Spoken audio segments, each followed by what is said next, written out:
The vote.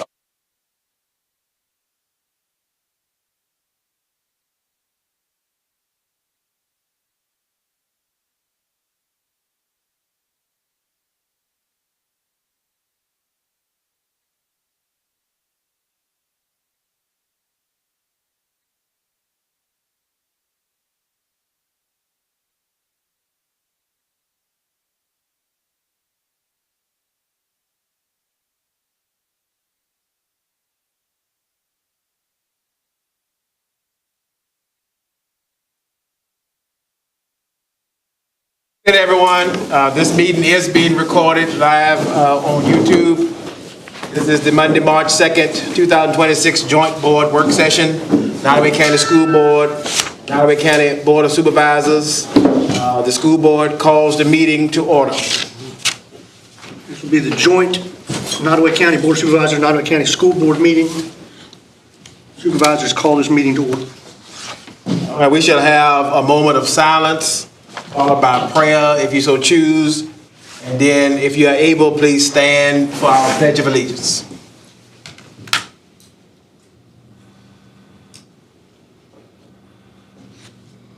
Let us pray.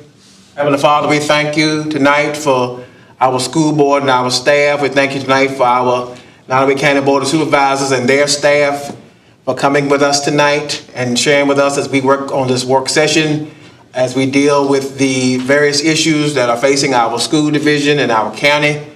We thank you just for allowing us to make it through a busy day. Thank you for allowing us to get here safely. Pray that you will guide the speakers tonight, guide the staff, guide both boards, guide, Lord, the media that are here tonight. Thank you for the media that is coming to cover this as well. We thank you just for your wisdom, for your mercy, and for the opportunity to be able to be here to make these decisions as we go forward. In the mighty name of Jesus, we pray. Amen. Amen. I pledge allegiance to the flag of the United States of America and to the republic for which it stands, one nation, under God, indivisible, with liberty and justice for all.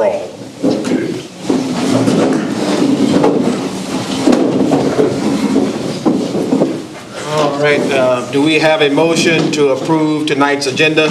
So moved. Second. Any discussion? All in favor? Aye. All right, we shall begin our work session with the 26-27 budget. Mr. Chairman, members of the board, so tonight I have the pleasure to share with you our proposed budget and our capital improvement needs for this upcoming school year.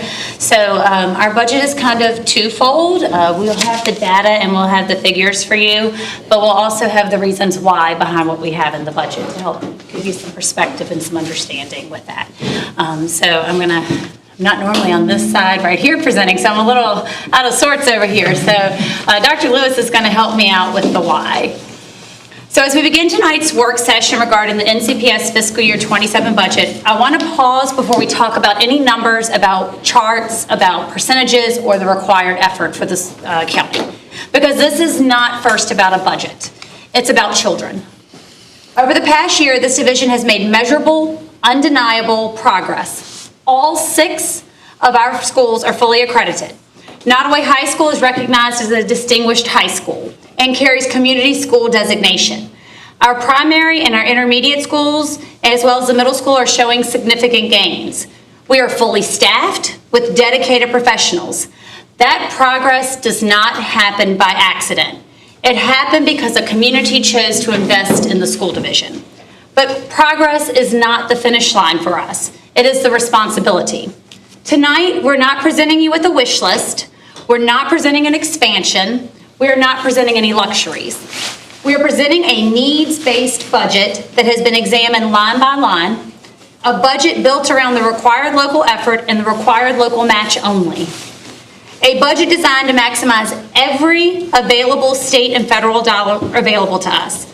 A budget that ensures we do not leave larger dollars on the table because we failed to provide the minimum required investment to the students of Nottoway County. This budget funds prevention, not reaction. It funds a 4-year-old in pre-K who walks into kindergarten already knowing letters and sounds instead of already being behind. It funds a kindergartner who can blend words because a teacher took the time to kneel beside them. It funds a struggling third grader who receives reading intervention before frustration turns into disengagement. It funds the middle school student who enters Algebra 1 prepared, not defeated. It funds the student with disabilities who require additional support beyond the minimum. It funds the firefighter student who recently passed Firefighter 1, earning an industry credential while still in high school, preparing to serve this very community. It funds the athlete who wears Nottoway across their chest with pride. It funds the bus driver who greets students every day between 6 and 6:30 a.m. The custodian who ensures buildings are clean and safe. The maintenance team who keeps HVAC systems running so instruction is not disrupted. The cafeteria worker who knows every student by name. The instructional assistant who works quietly beside a child. The teacher who stays late.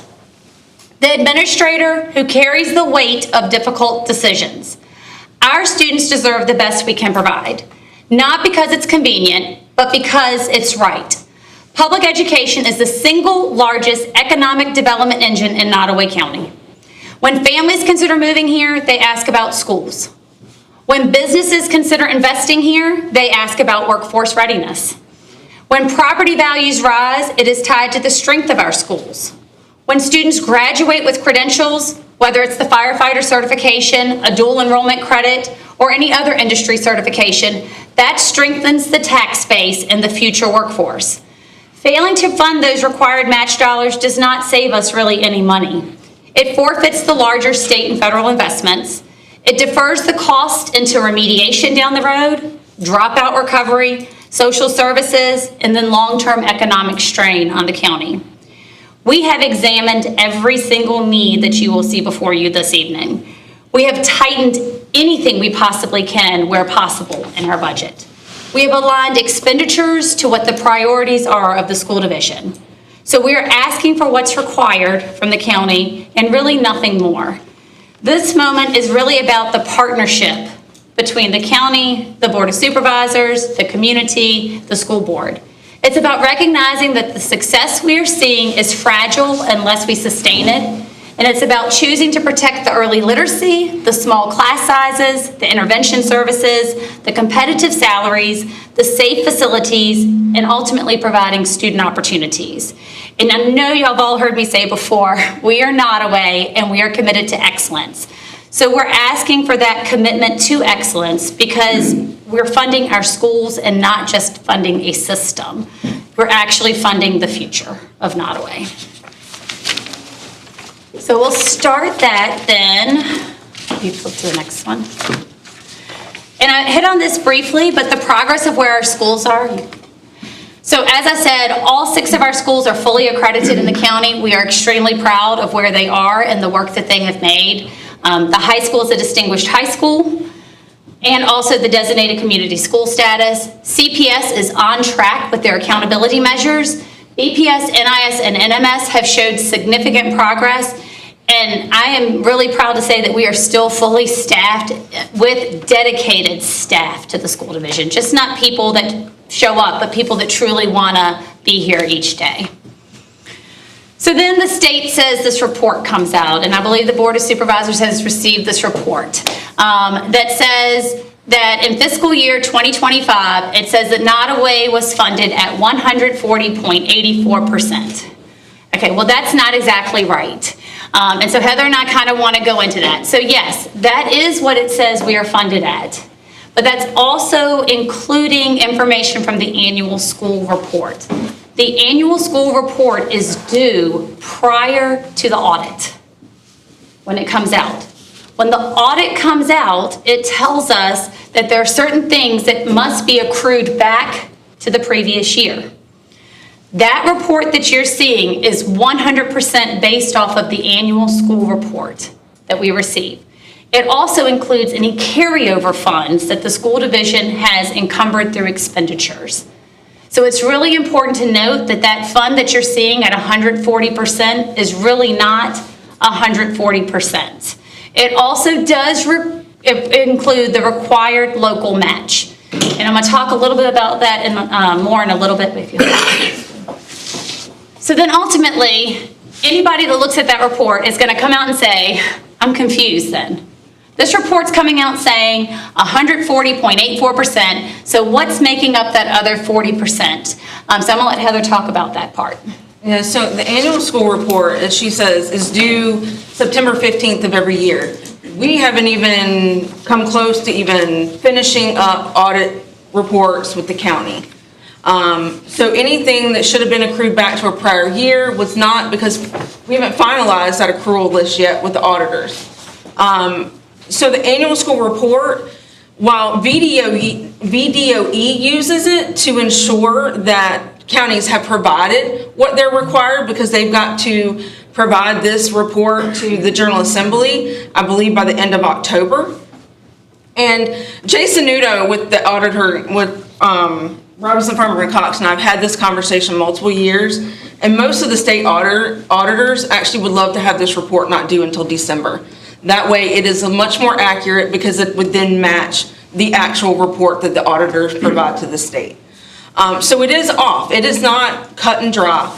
I will say within the annual school report, they do not give us a very good way to account for carryover funds. This is actually something that the current superintendent of budget and finance is working on. One of the things that they are striving to do is actually to go to a centralized accounting system for K-12 schools, so that every school division uses the same account codes, the same revenue codes. It's more standard across the board, so that one, they can also ensure that what information they are getting on the annual school report is much more accurate. So it is definitely not as cut and dry as what it says. So I know it said that in there it's like $9.6 million is what they started with. 5.9 of that was the required local effort and required local match. We had almost $3 million in carryover, which is technically factored into that $9 million. But there again, that was carryover in state funds, and the annual school report does not give us a good way to actually code that as carryover state funds. It just throws all these carryover funds, regardless of whether they're federal, state, local, whatever, into this pot. And then there were also $586,000 in accrual funds that are part of that. So it is not 100% cut and dry. Now, I will say, we, with the blessing of the auditors, kind of changed some of the ways that we are doing our accounting on our side. So come July and August, we're operating out of 2 fiscal years, so that our accrual process is much more accurate going into the annual school report, and we can get more accurate numbers. And I have worked with the auditors on that process. We actually did that this past summer. We will continue to do that next year, and it will give us a lot more accurate data to be able to put into the annual school report. Ms. Martin. Yes. Can I ask you a quick question, just so I can clarify in my mind? You said technically that the $3 million in carryover is in that $9 million. Is that number skewed? Should it be? Is that going to push that number to 12 million or 6 million? It's skewed, so it's technically overinflated by 3. Okay. Really and truly, it should be less. But I said, because that annual school report doesn't give us a good way to account for carryover fund, the only thing that is accurate on carryover funds is textbook. That's the only thing they actually give us hard set codes for.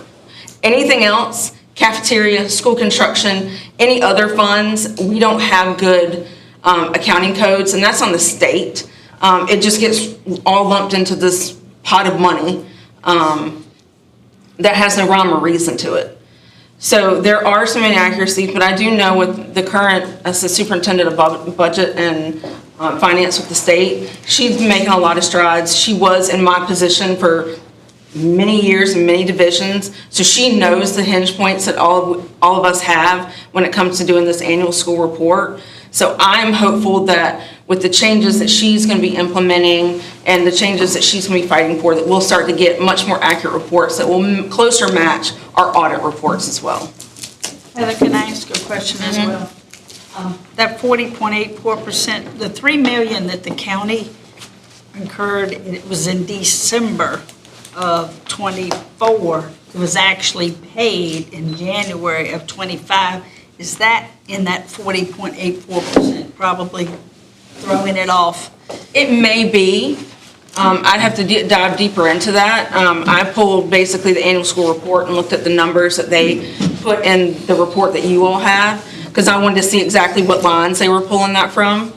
When I saw that number, the 140, I knew it was quirky because I had looked at the numbers, and I knew that that 3 million was in question because of the timing of the expense and the incurred payment that we paid you, so that might be part of that. I mean, as I said, it's possible, but I would have to dive deeper into that. But I do know that there's $3 million in carryover there that, Well, that's I why said that annual school report just doesn't do a good way of. 3 million in carryover, did it have something to do at the beginning of the year with that 3 million too? It's odd that it's the same number, but that would be good to deep dive into. We can certainly do that. Thank you. Well, I've looked at the report from the Virginia Department of Education, and I've looked at all the counties around us and so forth. A couple of those counties are like 5% over. We're 140% over. Explain. To be honest, it could be a way that they're doing accounting. I don't know. We all do accounting so much different within each school division. They may not have had as much carryover either as what we did. We had $3 million in carryover. I want to ask a question about that, because I remember Administrator Bowen came to us and said that Mr. Abbott said we owed y'all $3 million. Was that money turned back to the county and then reapportioned back to y'all? Because that's what the code asks for. If y'all will give us $3 million back, then we're supposed to reassign it back to y'all. You all did vote to reappropriate it. We got it back from y'all. The money never changed hands, but you all did approve to reappropriate. You've done it the last 2 years. You've approved to Generally, those funds are used for capital improvements? Not all of them. Some of them can be encumbered on other things. But it's always, the last 2 years, I've made sure that you all have reappropriated any encumbered funds that needed to be reappropriated, as well as any revenue that was not encumbered that was allowed to be carried over. Those have come to you all for the last 2 years to be. But the reason why the $3 million that was reissued to you guys, would that lessen the requirement for the next year? No. And if not, why not? And why was it $3 million over to start with that we had to turn back? Because, that $3 million is encumbered funds. Those are things that. Define encumbered fund. Purchase orders that were already approved to be spent, but maybe that stuff hadn't either come in. It could have been capital projects that were going to be completed over the summer. They could have started and not been finished. That happens. It had not been invoiced out yet. That was the other reason why I said, working with the auditors, we decided to operate out of 2 fiscal years during July and August, so that as bills come in during those 2 months, it really should be booked to the prior fiscal year, that we can actually do that on the front end, and we're not having to necessarily ask for as much carryover. Does the school absorb any type of interest paid on that $3 million while it's sitting idle? Very little. So. Very little. Okay. We don't earn that much interest. Did y'all look at this report when it came out January the 5th? Yes. And you knew there was 140%? Did y'all call the state and tell them what had happened? No, because, it's skewed every year because of that. Well, it's very. Some years it'll be more than others. It's confusing when you pull out the whole state report. I pulled out the whole state report and looked at every county. And I'm looking at it and I'm like, dang, Nottoway's 140% over. And here's other counties maybe 5% over. So, I can't explain to somebody who looks at that report and says, well, why is Nottoway 140% over and this other county is only 5% over? It's all in how counties operate. We just happened to that particular year, we had quite a bit in carryover funds. We won't necessarily always have that, and I hope we don't always have that amount in carryover funds. Well, how much were we over the minimum requirement for that year? You weren't, you gave to the penny what you were required to give us. We have the cash receipts that prove that you only gave us to the penny what you were required to give us. It says it says right here, 9 You all did not give us $9 million. 9 million, just listen to what I'm reading. $9,648,645 for amount over the local required effort. That's not 3 million, that's 9 million. Takes into account the 3 million carryover though. Right? Well, so that 9 million is the pot that the state started with on that annual school I report. think that 9 includes that 3. I was 3 million. talking about from the. Well, I don't know about about the 3 million that you're referring to. My calculations for that 9 million, what is covered in that 9 million is your 5.9, that was your required local match and local effort together. There were $3 million in carryover, and then another $586,000 in accruals that were technically, according to the auditor, should have been accrued back to the prior year, but they are actually factored into this fiscal year because that was done before audit was completed. Would that have made us over the required minimum for the previous year? It would have made it seem like it, but that is on paper because in a perfect world, if this report was not due until after the audit, all of that would have been factored in and that would not have been shown on the annual school report. But because it's done before that, it's in there. I said that's another reason why in talking to Jay, we've kind of changed up some of our practices a little bit and making sure that over the summer, we are actually operating in 2 fiscal years. One, to mitigate the amount of carryover that we actually have. So that we are using, like, for instance, this year, any FY26 funds that we receive in July and August can be used to pay FY26 bills that come in July and August. And that way, we won't have the accruals, we won't have all the carryover. We'll be able to actually close out some of this stuff in the actual fiscal year that it should be closed out in. The $586,000, Mr. Ingram, that you're speaking about, is that what you're talking about in the accrual? He asked a question as to, from the previous year, if that was over by the previous year, why did that get spent? Why was it put back, the 586 accrual? It Because wasn't. it had over a year to be spent, right? Or did it? No, that would have been accruals that would have gone from FY26 back in, or FY25 back into FY24. But because when we did the FY24, those accruals were not taken into account, and if I took those out, then they would have never been reported on any annual school report. It It's is. like a rollover. Sounded like to me, a couple of year rollover. We know what we gave them, and we gave them what was required. I So mean, whatever they did with it is on them, is that what you're saying? Just the way the accountants are. It's the accounting practice. it's timing. the accounting practice. I mean, the accounting, Well, for goodness sakes, next year, look at this report, so people don't look at this and go, what in the world's going on? We actually don't get that report. It's printed, I printed it out from it. Right, but I know Mr. Bowen gets Education it direct, website. they don't send it direct to us. So y'all don't look at it. We don't, when we got it from y'all, we dug looked at deep it. because we knew what our annual school report said that we had given. Okay. How about the previous year? How much overage did it say? I don't know, because as she says, we don't get those reports unless I there's, don't think nobody sent this to you, did they, Mr. Ingram? You want No, to? I went on the Department of Education website just to see what it said. And like I said, when I saw that, I'm like, holy mackerel.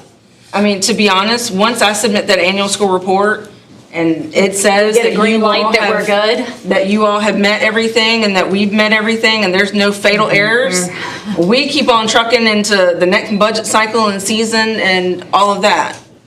Despite the accrual or rollovers,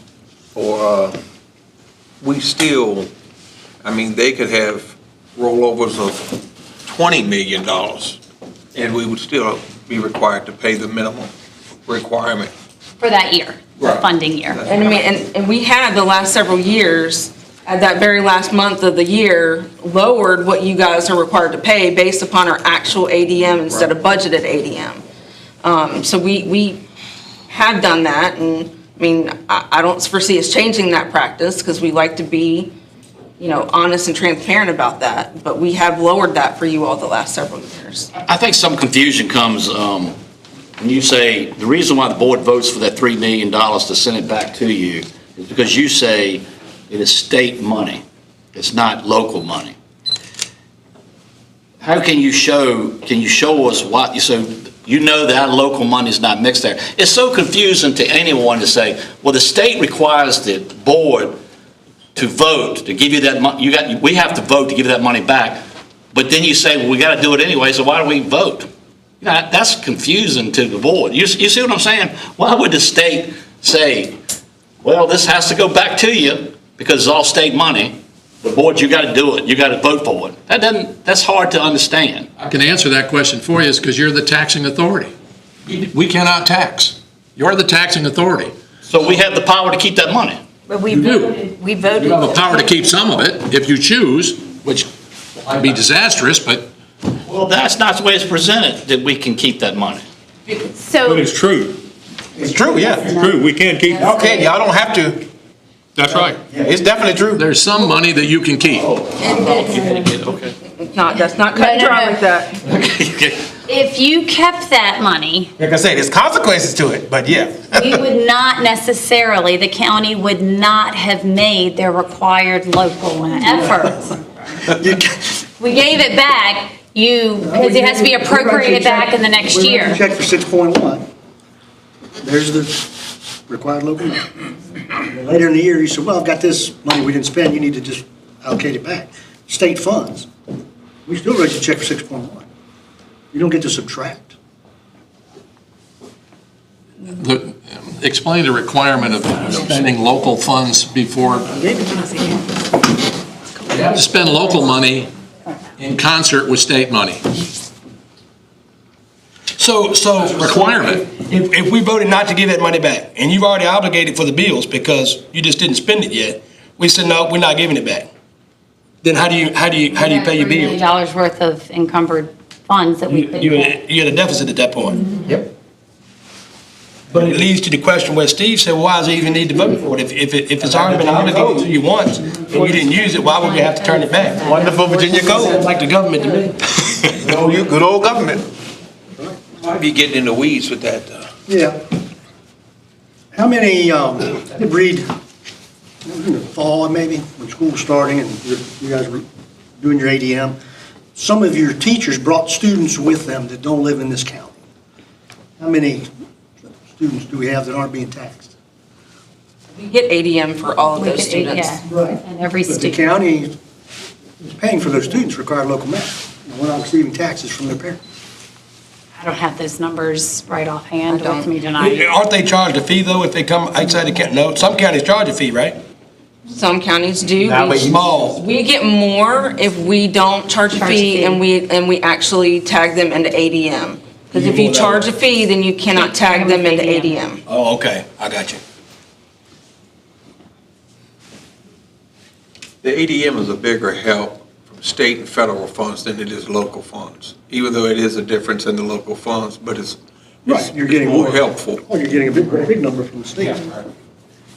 I think the biggest question is too, aside from that, but as we move forward, why is there such a big increase this year? That's kind of where we are too, is that there's an increase in the required local effort of the school, of the county to the school division. Will you click it forward? So that's the local ability to pay or to contribute to the schools. And that went up. That is the biggest thing. And it gets redone every 2 years. Well, it went from 26% to this year 28. I can tell you right now, in 2 years, it's gonna go up again. Because it's based off of the true value of real property. So if there's an increase in taxes, there's an increase in the ability for the county to be able to pay their share of the fund. So those three things there, true value of real property, and it's weighted at 50%.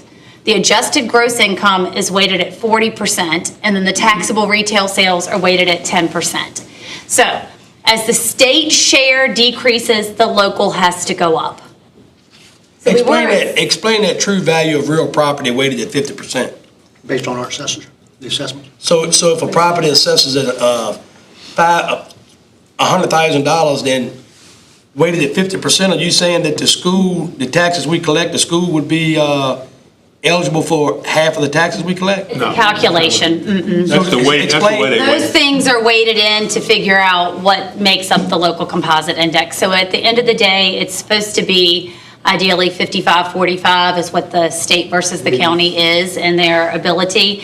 And so then that changes based on the locality and their income and how much they can pay on different levels. Well, the local composite index says that Nottoway County, out of 100% of a school funds, is able to pay in this upcoming fiscal year biennium, a little over 28% of the 100%. The rest of it comes from state funding, the other 72%.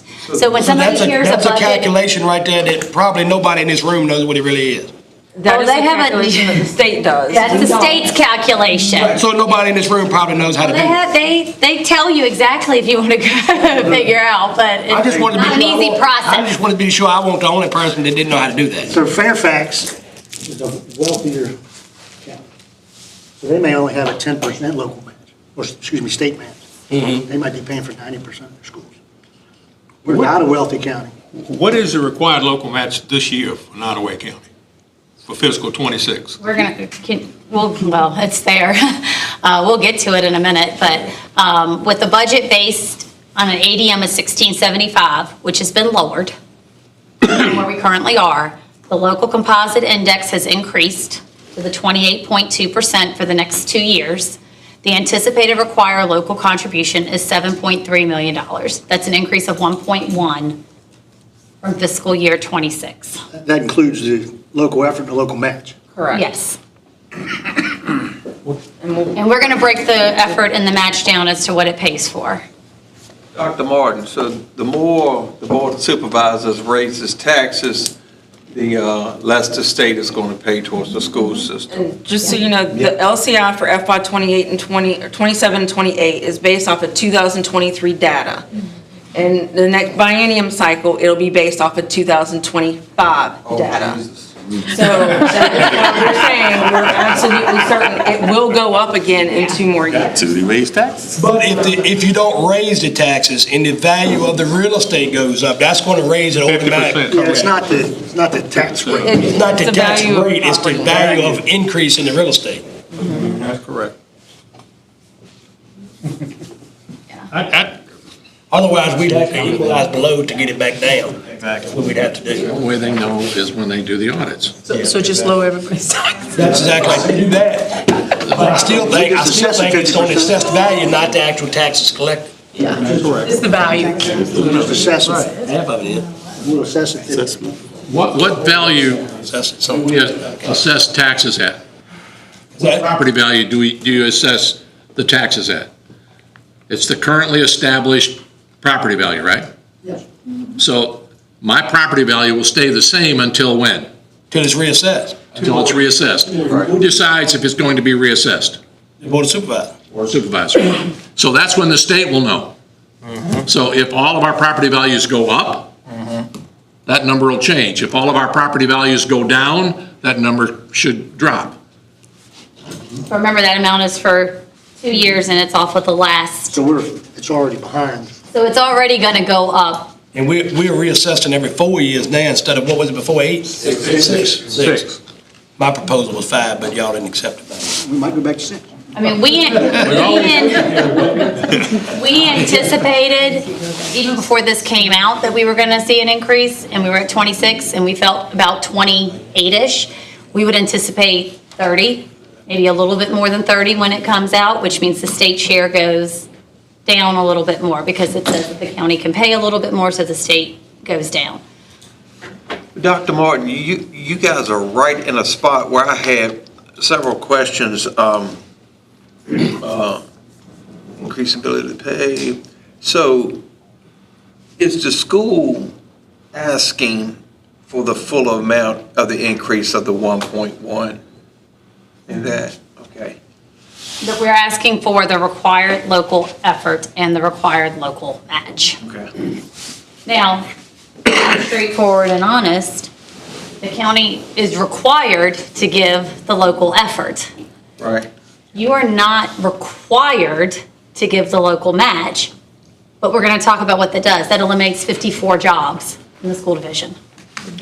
And it has a huge detrimental impact on the students in Nottoway County, which we'll go through and tell you what each of those things breaks down and equals to within the school division. And when you think about that, can you go back one slide? Maybe one more before that. So, just for example, in the fiscal year 25, the 1.9 that you gave us in required local match gave us 5.2 in state funding. So if we don't get the required local match of 1.9 and the 5.2, that's how much has to be cut from the budget, which talks about operations, maintenance, and we'll get into those things, pre-K. All of those type of things are cut, at-risk funding, K-3 class size reduction. And we'll talk about those more specifically with the current funding and the numbers going up and how many positions would be cut. Right now, that 1.1, the county doesn't have it, obviously, but, so we're talking about just without a little over 9-cent tax increase in order to get that 1.1. With the reassessed value and the up in taxes, the county should have. Unless we spent more money. Did we spend any more? We spent a whole lot more. No, I'm saying they're looking, an additional 1.1 million, we don't have it. Bill, what are you looking for? In addition to what they got, but they saying it's based off of the real estate taxes collected. The value went up in the taxes, so that should increase our coffers by way more than that. It's a loss from the state. Right. Supplement. That we would have to pay. That's what I thought. Take this. Yeah, so break it out between required local effort and local match. So the required local effort is the county's required portion of the standards of quality programs. You'll also hear them referred to as SOQ programs, with the exception of 2. So for anybody who looks at the calc tool off of BDOE's website, there are 2 SOQ programs that are not part of the required local effort. That is at risk, and that is the special education add-on. So with taking those 2 programs out, the required local effort is $4.8 million. Now going into the required local match, that includes pre-K, at-risk, K-3 class size reduction, early reading interventions, SOQ algebra readiness, compensation supplement, infrastructure and operations, VSPA, technology funds, and the special education add-on. So the state funding of all those programs is $6.4, almost $6.5 million. The local match is $2.4, almost $2.5 million. So all total, those programs factor into $8.9 million of our budget. So if you don't provide the local match, then we lose a whole lot of funding. And we'll, further down in the presentation, we'll go through those programs a little bit more in depth. The other reason for such a large increase in the requirement this year, every 2 years, Virginia Department of Education has to go through what they call re-benchmarking. So they have to look at all the per pupil amounts that make up all of their, and I'll say convoluted formulas that they use.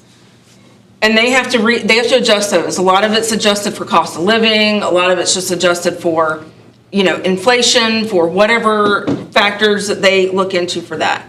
So I pulled some of the ones, this is not all of them, some of the ones that had the biggest increase in per pupil funding.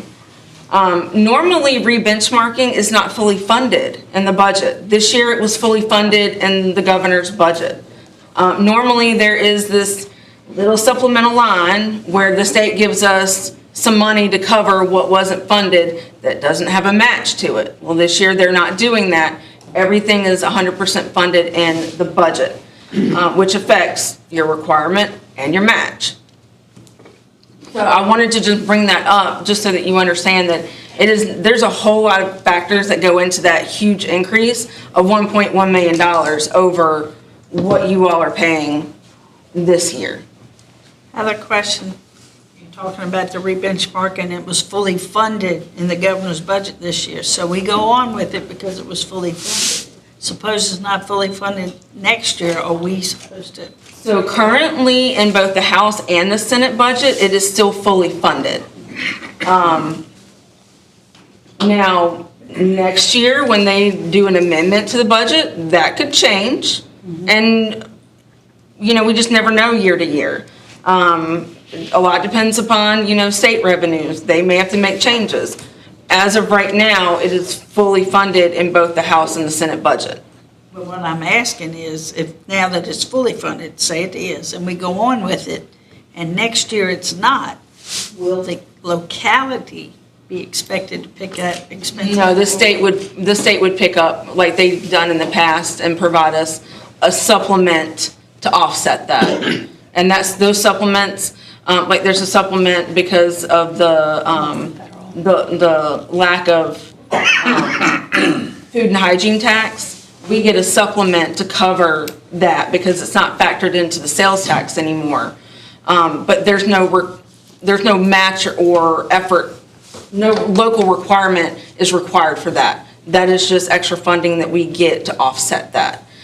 So they would do the same thing for re-benchmarking if they don't fully fund it. Well, I asked because I didn't know if it was set a precedent and you'd have a program due to that, and then we'd have to cut the program if the funds were cut. No, the state would come through with a supplement like they have in the past.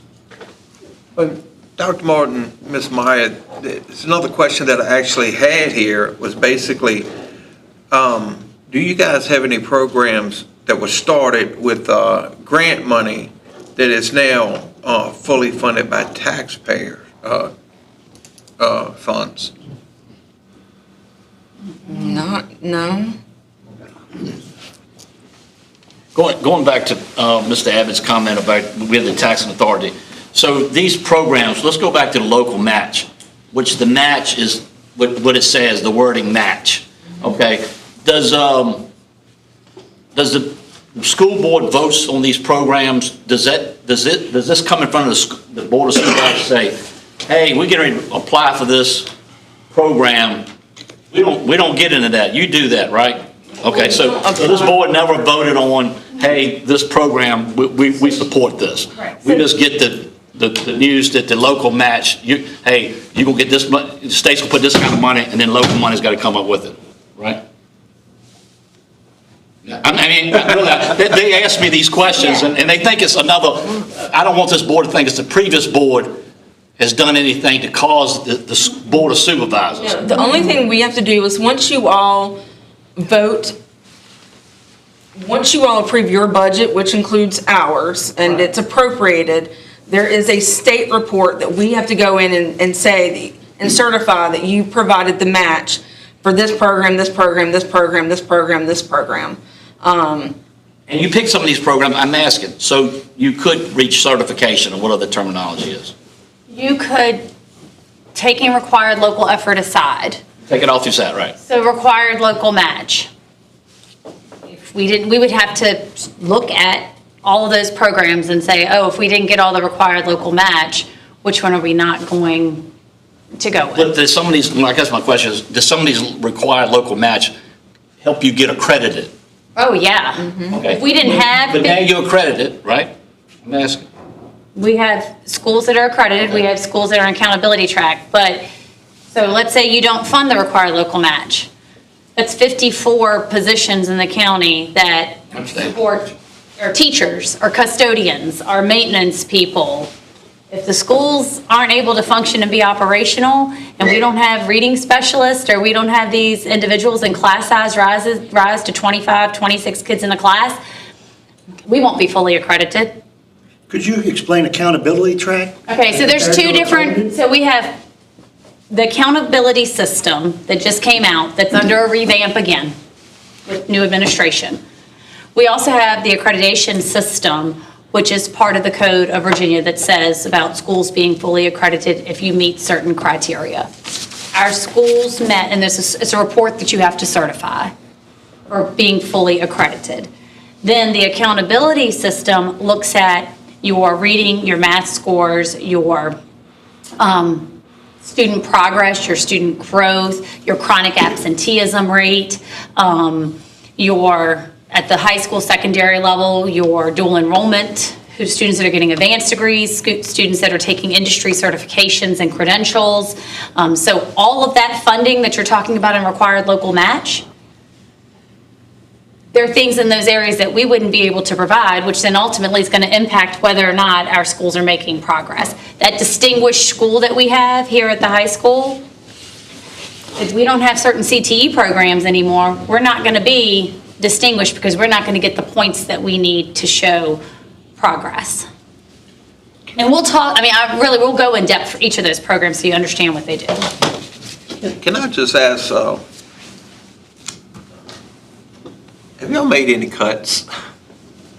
We don't have anything we can cut. We don't have anything that's extraneous. Well, we have made some recent cuts. We've had some. We have made some recent cuts that hurt. Right.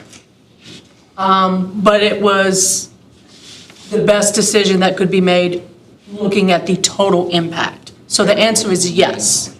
There have been some hard cuts that have been made. Mostly because of federal things.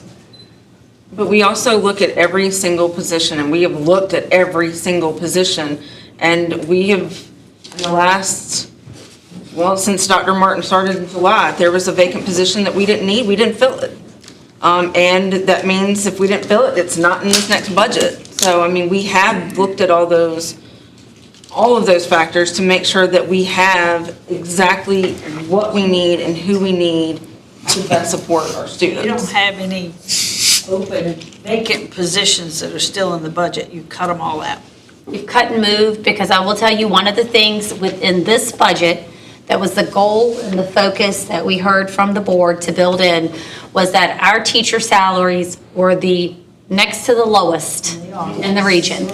And within our budget, if we get required local effort or required local match, we are able to move our starting salaries up to about mid-range so that people will want to come here.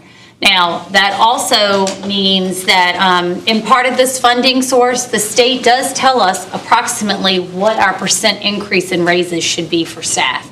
So right now, there's really 3 different figures sitting out there as to what the raise should be for staff. I mean, we've heard 2%, we've heard 3%, we've heard 4%, and one time we heard 5%.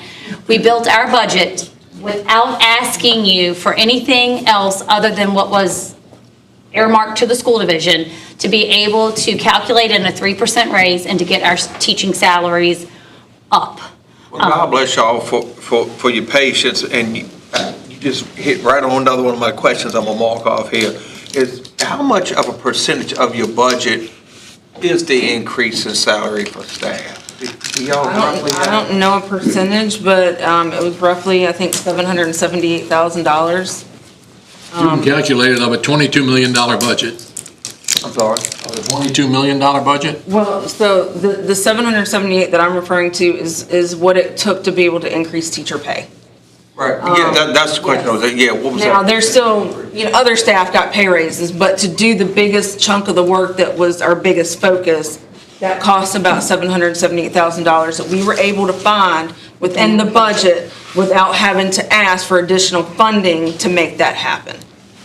And I'd like to clarify, because I'm looking at the report, as far as salaries, we are 11th out of 12 for no experience. But the more tenure you have, then we move from 11. We do. And if you could keep somebody up there at the 30 and 40 years, yeah, it's great, but we don't have any, we have a handful that are at the top of the scale now. 5 and 6 if you have tenure. Right. Basically, from step 0 to step 8 was where our biggest focus was, and that was the steps that got the biggest adjustment. We did not do, a 15% adjustment to every single, step on the scale. We did concentrate in those first few steps because that's where we knew we were lagging. Because once you get past step 10, then we start to actually be even kill, and then when you start getting up in our higher steps, we're actually better than most divisions. It was those first, 0 to 8 was where we were really hurting the most, which is what we need in order to be able to attract those newer teachers into our school division. So I do want to share, and we'll do this later on. So there's the school budget, and then there's the food service budget. So I want to be very clear, that is a separate budget for the school division. Food service is this completely separate budget. And when you see that, we had to make almost a $200,000 cut to our food service budget. Because as I shared with them last week, I can't build a budget on what ifs, or maybe, or could this happen. I have to present them with a balanced budget, and we had to cut almost $200,000 out of food service to make a balanced budget, which unfortunately results in staffing cuts, because that budget is funded completely separate. Is that funded 100% exclusively through federal funds? There's federal, and then there's some state that There's gives a minute minimal. amount of state funding. It's how much? There's a minute. tiny. So it's mostly federal funding? Mostly federal. and So it's all as we all know, the federal government has a whole lot of money. So if we get anything that should be cut. Yeah, well, we got a whole lot of money, $39 trillion in debt. But they just keep printing it, Mr. Aglaw. But my comparison is to local and state money. So why would we want to cut any kind of departments that's federally funded versus something that's state and local funded? Because that's the only thing is the food, right? The only thing in that budget is, and the only thing that budget can be used for is food service. So did the federal funding go down on that? No, the cost of expenses has gone up. So there's inflation in the, Yep.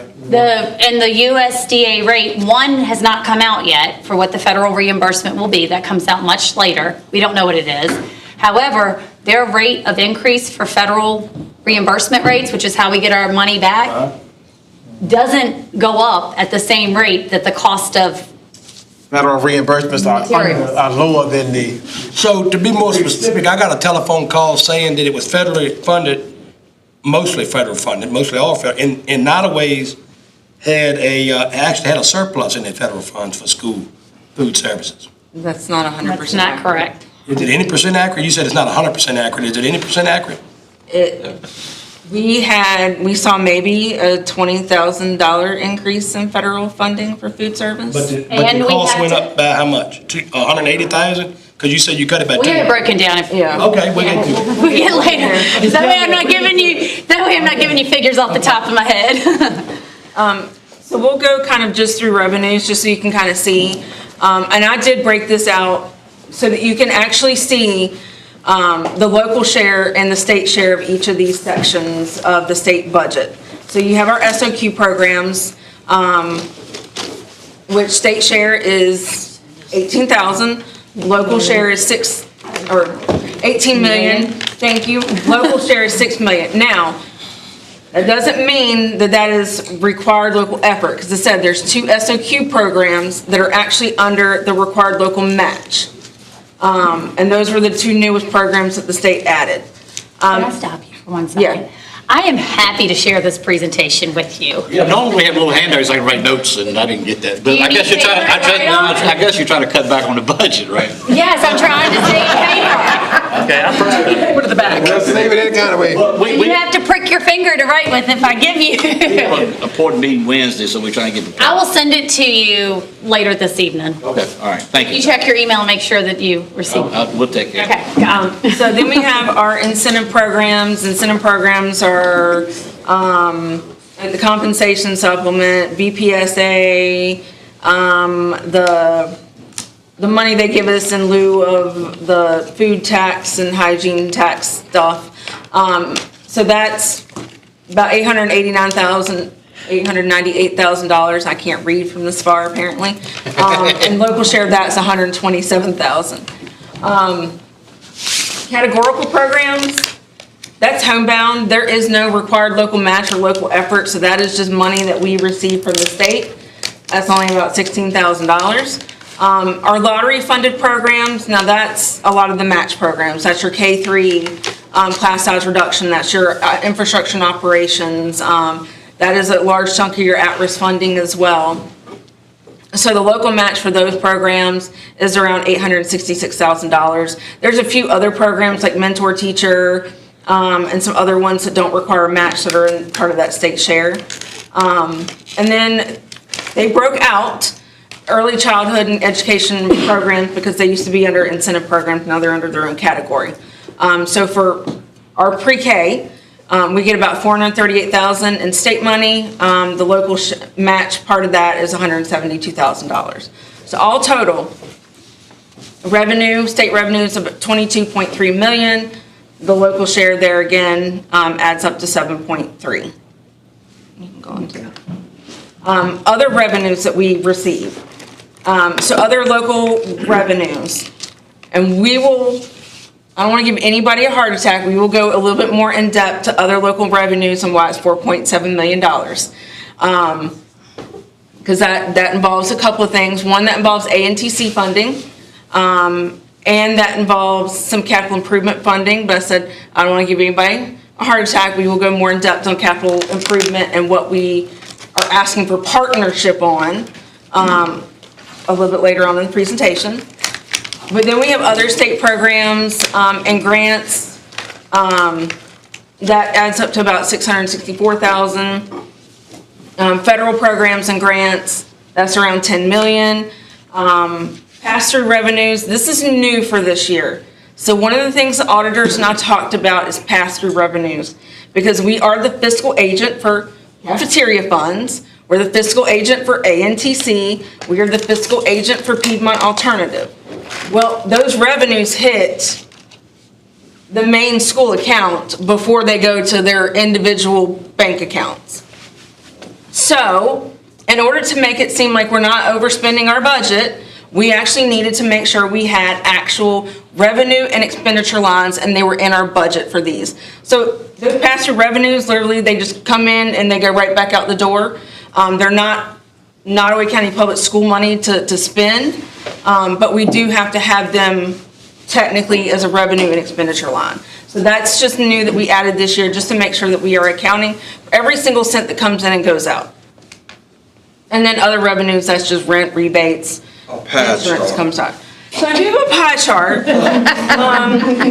just to show you kind of Good old pie everything. chart. Now you will see that, like, the local revenue and the state revenue don't add up to that 28% and that other, because we have the federal revenue that is in this conglomeration of funds.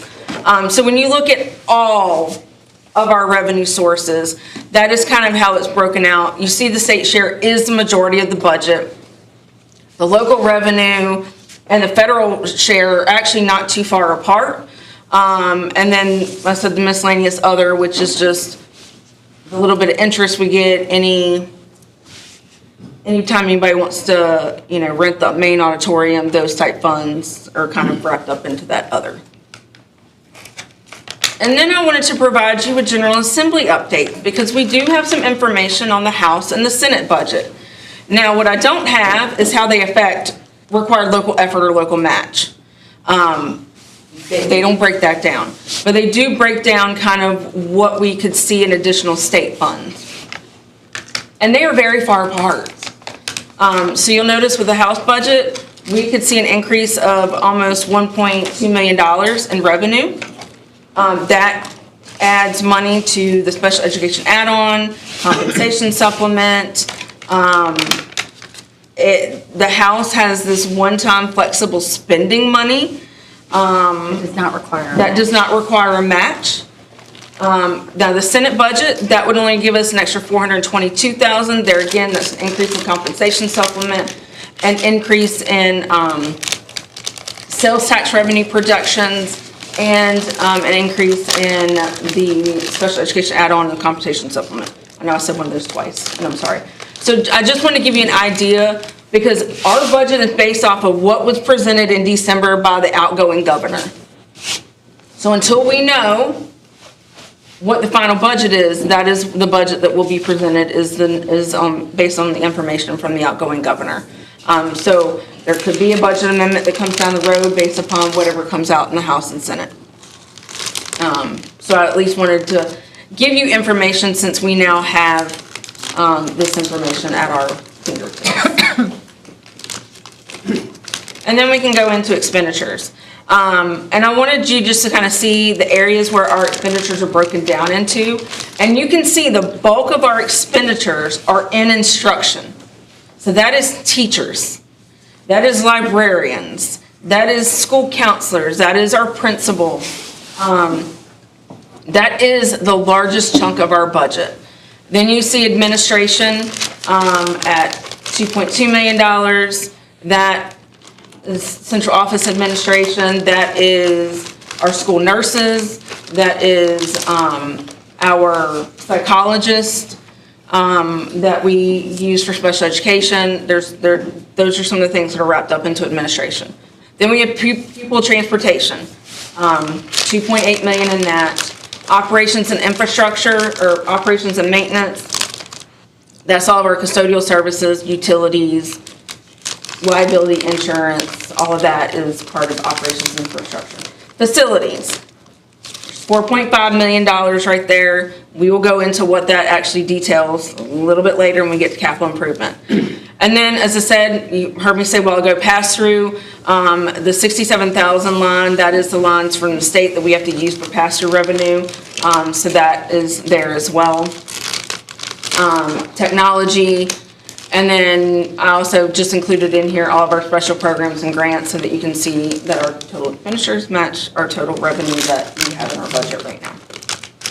Cafeteria and food wasn't included in none of that. We'll get to that one. So just some budget highlights. There's an increase in state funding of about 2.2, increase in local required funding of 1.1, a reduction in ANTC funding of $53,000. I have been dedicated to making sure that that budget is as fiscally sound as possible. So there is a reduction in funding on what we're asking for ANTC funding. Budget initiatives, we spoke about that a while ago. There is a 3% pay raise for all staff. And then we did work on the teacher's pay scale in order to get it to where step 0 starts at $52,795. Other things, as I said, new items, and we'll go into this capital improvement funding a little bit more in depth, but we do have the crew primary HVAC replacement in here. It is crucial. We have some potential funding options for this project, but there is going to have to be some type of partnership on some of this, but not laying it all out on you all. We are trying to find the funding to be able to fund this project. I've seen two different numbers now on that one. A guess of 4 million, and now it's 4.5. So we've Have we been, actually gone out with an RFP or had contractors in? so we have had contractors in with engineering, looking at the project, looking at what it entails. We do not have a hardcore set number, but the last that we got from them was around 4.5. Is that just the equipment to deliver? That is the equipment. Is that the trunks, the lines and everything? That is everything. That is engineering, drawings, installation, equipment, testing and balancing. That is everything. But they've not given y'all a written estimate or anything? No, because we gotta get to the point where we can afford to pay for that part. What estimate? Well, for them to actually find. Go through the whole formal, process. do the whole process. Because engineering isn't free. They've done some for us, but not all of it. They haven't gone through detailed everything. So everything right now is still estimates because we haven't quite got to the next step of. You know if that's the original, when was the school built? I know that the HVAC that's up there is, I think, about 36 years old. The school's a whole lot older than that. Yes, Like 1968, I think. yeah, the original part of the school was built in 68. It's 36-year-old. I remember. So the water source heat pumps that are in that building are way beyond, they've gotten their money's worth out of those. And then I said the new items that are just in the budget is just the pass-through revenue expenditure lines to make sure that we are accounting for those items that are hitting the books and going right back out. Back up one thing real quick. I thought the state's giving a 2% to everybody, or how does this work with your pay scale? So the governor's budget had 2%. The other budgets are between 2 and 3. There's language that's a little bit different because of how we did the teacher scale. And so there wasn't as huge a discrepancy between teachers and all other staff. We were able to fit a 3% pay raise in with the funds that we had. And that was the local required All of that is. It's all built in. It's all built into receiving our. It's not going to change that number. Correct. No. Just want to make sure. Thank you. And so one of the things that I know Mr. Work, you've asked about this in the past, about per pupil spending.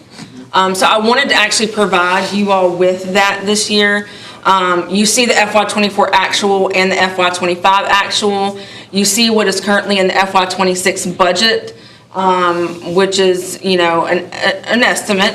And then you see what the proposed is for per pupil spend between state funds, federal funds, and local funds, and then what the total amount of that is. You see an influx in FY25. That's also partially because of the fact that we had ESSER funds that had to be spent out. So you saw some influx over there. We're starting to see a kind of a trend where we're leveling back out, and there's just incremental increases every year, which you'll see for just inflation and everything else of all that type of stuff. So I wanted to be able to actually provide that information to you all this evening. Okay, so we're going to get into some of the local matches. So these are the required local matches, not the required local effort anymore. So I want you to take a moment, and I just want you to think. Picture a 4-year-old child in Crew. They walk into their first pre-K classroom. They do not know their letters.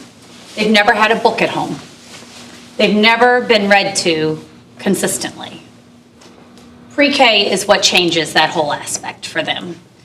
The teacher will kneel beside them. They teach them how to hold a pencil in their hand. They teach them how to count, just to 10 even. They teach them how to say their name proudly and spell their name. They teach them how to sit in a circle and feel like they belong somewhere. So now imagine if we were to cut pre-K funding, having to tell the family, there's not a seat this year. The funding we don't have. That is not theoretical. Without a local match, we don't have seats. How many children participate in that program? We're at max capacity at both schools, so we have 80 students. Does the family have to make so much money a year? So there's two pieces in that. So pre-K, the VPI match has about 10, 11 different criteria that you could fall in. And so one is income driven. One is if your parent was a dropout. If your parent was Not every citizen can participate. Not every citizen can participate. And over the years, pre-K funding in Nottoway County has gone down. At one point in time, we had 3 pre-K classrooms at both ends of the county. Now we have 2 with 20 kids in each of those classrooms. Just to clarify, pre-K, I know when my dad went to public school, they didn't even have kindergarten. They started in 1st grade. And I'm all for, you do, Mr. Ingram, you gonna tell your age in a minute. He done told it. I think they already told it already. I'm all for pre-K, I really am, but isn't that heartfelt to think that a child comes to school and not know how to hold a pencil at 4 years old and not being read to? Don't that tell you about some family backing on that child? And furthermore, doesn't it say that maybe a certain percentage of these children are using pre-K for a child care rather than a school? I would disagree with that. I would say that it helps our children become. Oh, I think it certainly helps them. But you would disagree with it being used as a child care for a certain percentage? Because if your kid didn't know how to hold a pencil, it tells me about the parent a little bit. You can't make assumptions on why a child is going to school. You're exactly right. That's why I said tell me. Make that assumption.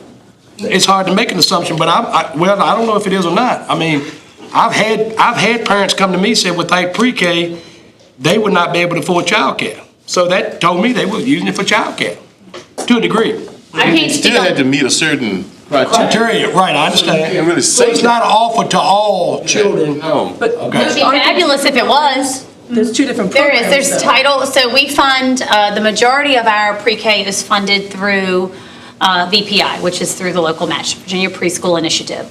We have 1 classroom that's funded through federal funding, which is Title I. So that's strictly federal. So if we don't have VPI funding, we could fund probably 1. So that's the reason why you see positions funded 6.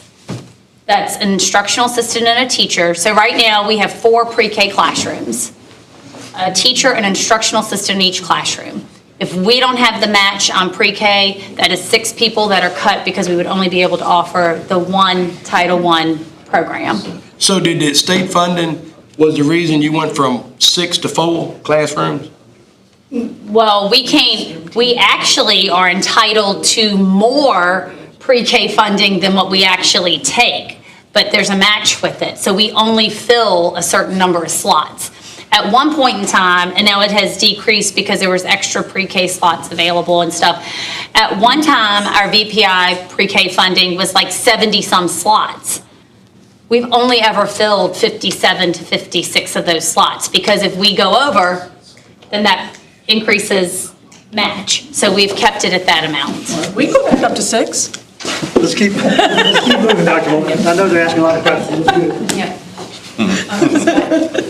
So early reading intervention. So if you think about the child, this is a first grade classroom now. Helping them read, helping them be prepared. So if I think about a 6-year-old boy at Blackstone Primary School who cannot say the word cat, cannot blend sounds. Right now, because we have some, and you can go on to the next one because reading intervention and class size go together. Class size reduction and reading intervention funding, a teacher is able to work with them, and let's go back over that. The strategies are in place to help them grow. They have the time to do it. But think about those same classrooms that you go from 15, 16 students to now 24 students in a classroom for K-3 class size funding. They cannot work one-on-one with those students. And if we don't have pre-K when they come in, we're talking about huge deficits as to where students are and being instructionally ready for school. And every report that comes out shows the significant impact that pre-K has on the development of a child at K-3. By 5th grade, they believe they're ultimately bad at school because now I cannot read at that point in time. If we don't have the matching funds, that's the cost. It's not just the bigger class size, it's the gaps. So with that, about 8 positions are lost K-3 class size reduction.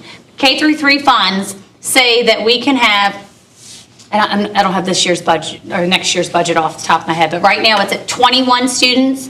In order for us to receive our $672,000 in state funds, we are not allowed to put more than 21 students in a K-3 class at Blackstone, and I think it's 22 in K-3 at Crew. So it's a different number for both.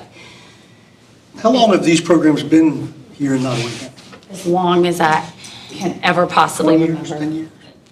They've always been in, they've always It's been always in, been part of the budget. they've always been in the tax, in the budget. It's always been in the budget as far as I know, was gonna going say, back. I've never heard of it not being included in our budget. Say, I have budget binders back to 2010, and it's in every single one of those. Yeah. But the match is what's protecting those smaller class sizes. I'm not sure about you, but I've been in some of those classrooms, even pre-K at 20. A kindergarten teacher, let's talk about not having pre-K. They come in on the first day of school, they're 4, they're not 5, and having 24, 25 kindergartners in a classroom with no help, with one teacher. When I was there, it was 2 teachers. In kindergarten and 2 teachers in pre-K. You're talking about 2, but I'm talking about like in the classroom with them, it's just 1 teacher. 2 when I was there. So it was a teacher and an assistant in the classroom and an aide in the classroom. There's none of that, it's just the teacher. No aides no more. Wow. Most of all the instructional assistants have been cut from our budget. I think we have 1 at Blackstone, 1 at Crew, and 1 at the middle school that's not federally funded. You can skip forward. So the SOL algebra readiness, it's early math intervention. Students have to have algebra in order to graduate from high school. It targets interventions for them. It ensures that there's alignment to the new math standards that are extremely rigorous for students. That is one position that is funded out of algebra readiness funding. Special education add-on, so this is the new one. This, and Heather can talk more about this, that is not part of the SOQ. The state funding is $108,000 and the local funding is $42,000, but that's still going beyond minimum required ratios. It's providing specialized instructional needs, the behavioral supports that are needed, the intervention programs, and ultimately ensuring compliance and monitoring and evaluations are in place. So I want to tell you a story. Bear with me. And this is my student. His name is Marcus. You can go back to Marcus. So, this is a random student. I was going to use RJ for my story, but I decided I'd leave. RJ gets in a lot of stories when I tell them. It's really RJ's. It's really RJ. You can substitute it with RJ, or you can substitute it with any of you if you want. But let me tell you about Marcus. And this is how this funding impacts a student, all the way through. Marcus is a 7th grader in Nottoway County Public Schools. He lives with his grandmother, which we have a lot of students that live with their grandmothers or grandparents. Some mornings, before the sun is fully up, he's the one to make sure that his little sister has her backpack and is ready for school. That is true of students in Nottoway County. There is no one at home with them in the morning. Marcus is bright, but life is not simple. In 3rd grade, Marcus could not read on grade level. And we know that a true indicator of student progress is if they can read on grade level at 3rd grade as to what their outcome is going to be. Words blurred together. He began to act out. Not because he was defiant, but because it was easier to be the funny kid in the classroom than the one that cannot read. Then a specialist, a reading specialist, began pulling him into a small group every single day. She sat across from him. She practiced sounds with him. She practiced fluency. She celebrated his small wins. She did not let him disappear. Because that position exists, Marcus learned to read at that point in time. Now fast forward to Marcus going to middle school now. Marcus is facing pre-algebra skills that feel very overwhelming. Fractions, if y'all remember back to your middle school days, fractions, ratios, variables. The moment letters show up in math problems, his confidence starts to fall. But he's not alone in that, because there's algebra readiness support for him. Marcus works in a small intervention group. A teacher breaks it down a little bit more. She uses models. She checks for understanding. She refuses to let him just shut down and become a dropout for Nottoway County. She refuses to let him believe that he just isn't a kid that's good at math. Marcus also, though, receives specialized services because he struggles with attention and processing speed.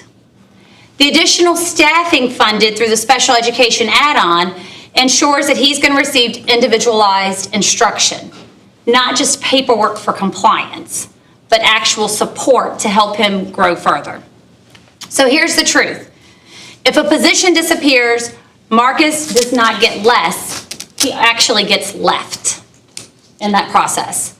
Without at-risk funding, reading interventionists are gone. There's nobody to support them in reading with those local matches. Without algebra readiness funding, math support becomes a crowded classroom where he's just lost in the numbers in the classroom. Without the special education add-on, that individualized attention becomes stretched really thin because you're serving more and more students with less and less staff in that building. And Marcus, who was once on the brink of falling through the cracks, can start edging back towards the cliff because he's got the support of those teachers and different staffing there. It's not because he lacks ability, but because the adults who held the net are no longer there to help support him. Funding is not considered an abstract thought and a process. It is the person sitting across from a child telling you every day that you can do this. And if you think back to your schooling, there's somebody along the way that said, you can do this, when you didn't think that you could. It is the time, it is the patience of the staff that we have. It is the prevention. So if Marcus passes Algebra 1, he then walks into high school, because that's our goal, is to get as many students as we can through Algebra 1 before they get into high school, because that is a requirement in order for you to graduate, is Algebra 1. But if he can pass Algebra 1 in the middle school, he can walk into the high school confident instead of already feeling defeated as to what's going to happen to him. He stays on track for graduation, and our graduation rate is in the 90%. He earns his credentials, which are required. He could have been one of those in that firefighter class that we had that passed the credentialing test. And then he ultimately contributes back to the community. Because he can get gainful employment, whether it's in our community, going out somewhere else and bringing it back here, those incomes back here. So if he succeeds, then ultimately Nottoway County is gonna succeed. So the question is not whether it matters. The question is whether we're gonna protect the funding that ensures that he's not invisible in that process and we don't lose kids along the way and increase the dropout number and lower the graduation rate in the end. So that's my story, Marcus, for you, to give you perspective as to why those funds are needed. Yes, indeed. Investing in our So children. at-risk funding. At-risk funding is actually the biggest impact we have. It funds currently 30 of our positions. Assistant principals, teachers, behavior specialists, social worker. It funds a lot of crucial positions, a lot of extra CTE positions, so that our students can get credentialing. It is a huge pot of money. The state funding in that alone is $4 million. And a lot of that, yes, is because of the fact that we are an economically disadvantaged area. We do have a high poverty level. All of that is factored into the amount of money that we get. The local match for that is 1.6. It is a large amount, but it funds the most amount of staff. Where we're over in SOQ funding, this kind of picks up so we can make sure we have a librarian at every school, a school counselor at every school, a registered nurse at every school. It is very crucial funding to make sure that we have. With the increase in at-risk funding is why we've been able to have on staff now a social worker, why we're able to have on staff a behavior specialist to be able to help support our teachers in the classroom with student behaviors. Why we're able to offer additional CTE courses at the middle and the high school because we have some additional funding to make sure that those kids are not falling through the crack and can either have a credential when they graduate and have a job that they can go to. So it is extremely crucial funding for us to be able to have that at-risk funding. And have I left anything out on that? But it is important. The compensation supplement. So yes, pay raises are built into SOQ funding. However, they always give us a little bit extra to make sure that we can fund pay raises for everything. They don't want to just leave out, all of our other staff that is on all these other different pots of money. So they always fund us a little bit extra for the compensation supplement to make sure that we can fund all of that. Because with the compensation comes an increase in retirement that we have to pay out, an increase in FICA, and we have health insurance increases. So that compensation supplement helps with all those extra things that go along with giving a raise, because all those other lines unfortunately go up as well. And then we have our infrastructure and operations. This helps fund us 6 extra positions between maintenance and custodial staff. We have old and aging buildings. Our maintenance staff is constantly busy fixing and repairing and trying to make sure that our buildings are up and operational as much as possible. We have maintenance that comes in on the weekends when we have a flood in the school to help make sure that we're up and running the next day so we can get our kids back in the building.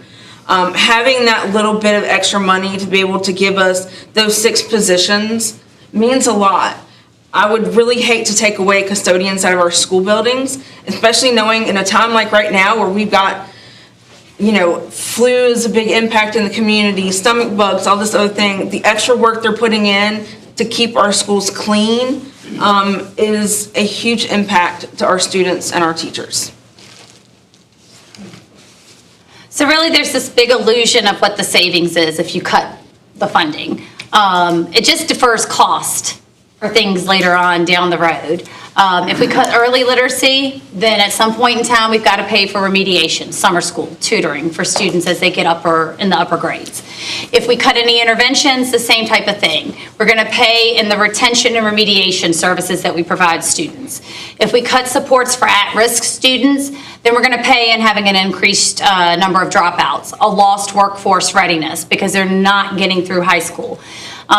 We also find that ninth grade is a true indicator of a dropout for high school. And also, PE is one of the, if you do not pass PE, that is one of the biggest indicators of a high school dropout.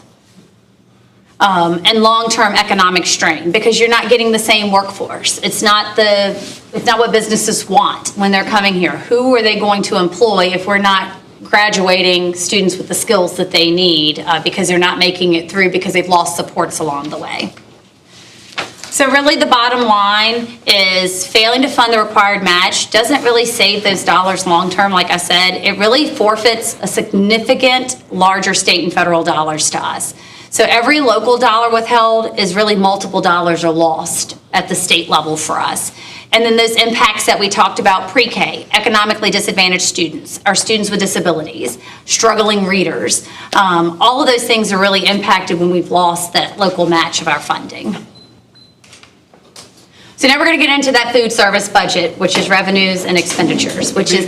Before we go there, you mind if so the first two are real quick, just kind of yes or no. Do y'all know if the real estate assessment that we was talking about, you know, how our ability to pay goes up with the state, does that affect anything with federal? You aware of? Not that I'm aware of. Okay. And then the ANTC job, the $53,000 cut, did that affect a job or anything there? That was the position that wasn't filled. Right. Okay, all right. Then here's the other one, and please, by no means is this next question or what I'm gonna say here, I don't want it to come across as abrasive. But you know, if there is any reduction in funding, the programs that y'all have presented here today, this would be the programs that y'all choose to cut. I mean, technically you could cut administrative staff instead of one of these programs, is that correct? I mean, y'all would be choosing to cut these programs. No, these are the programs that are part of the required local match. Okay. Not necessarily the other programs. So whatever that program specifically funds is where we would have to make that cut.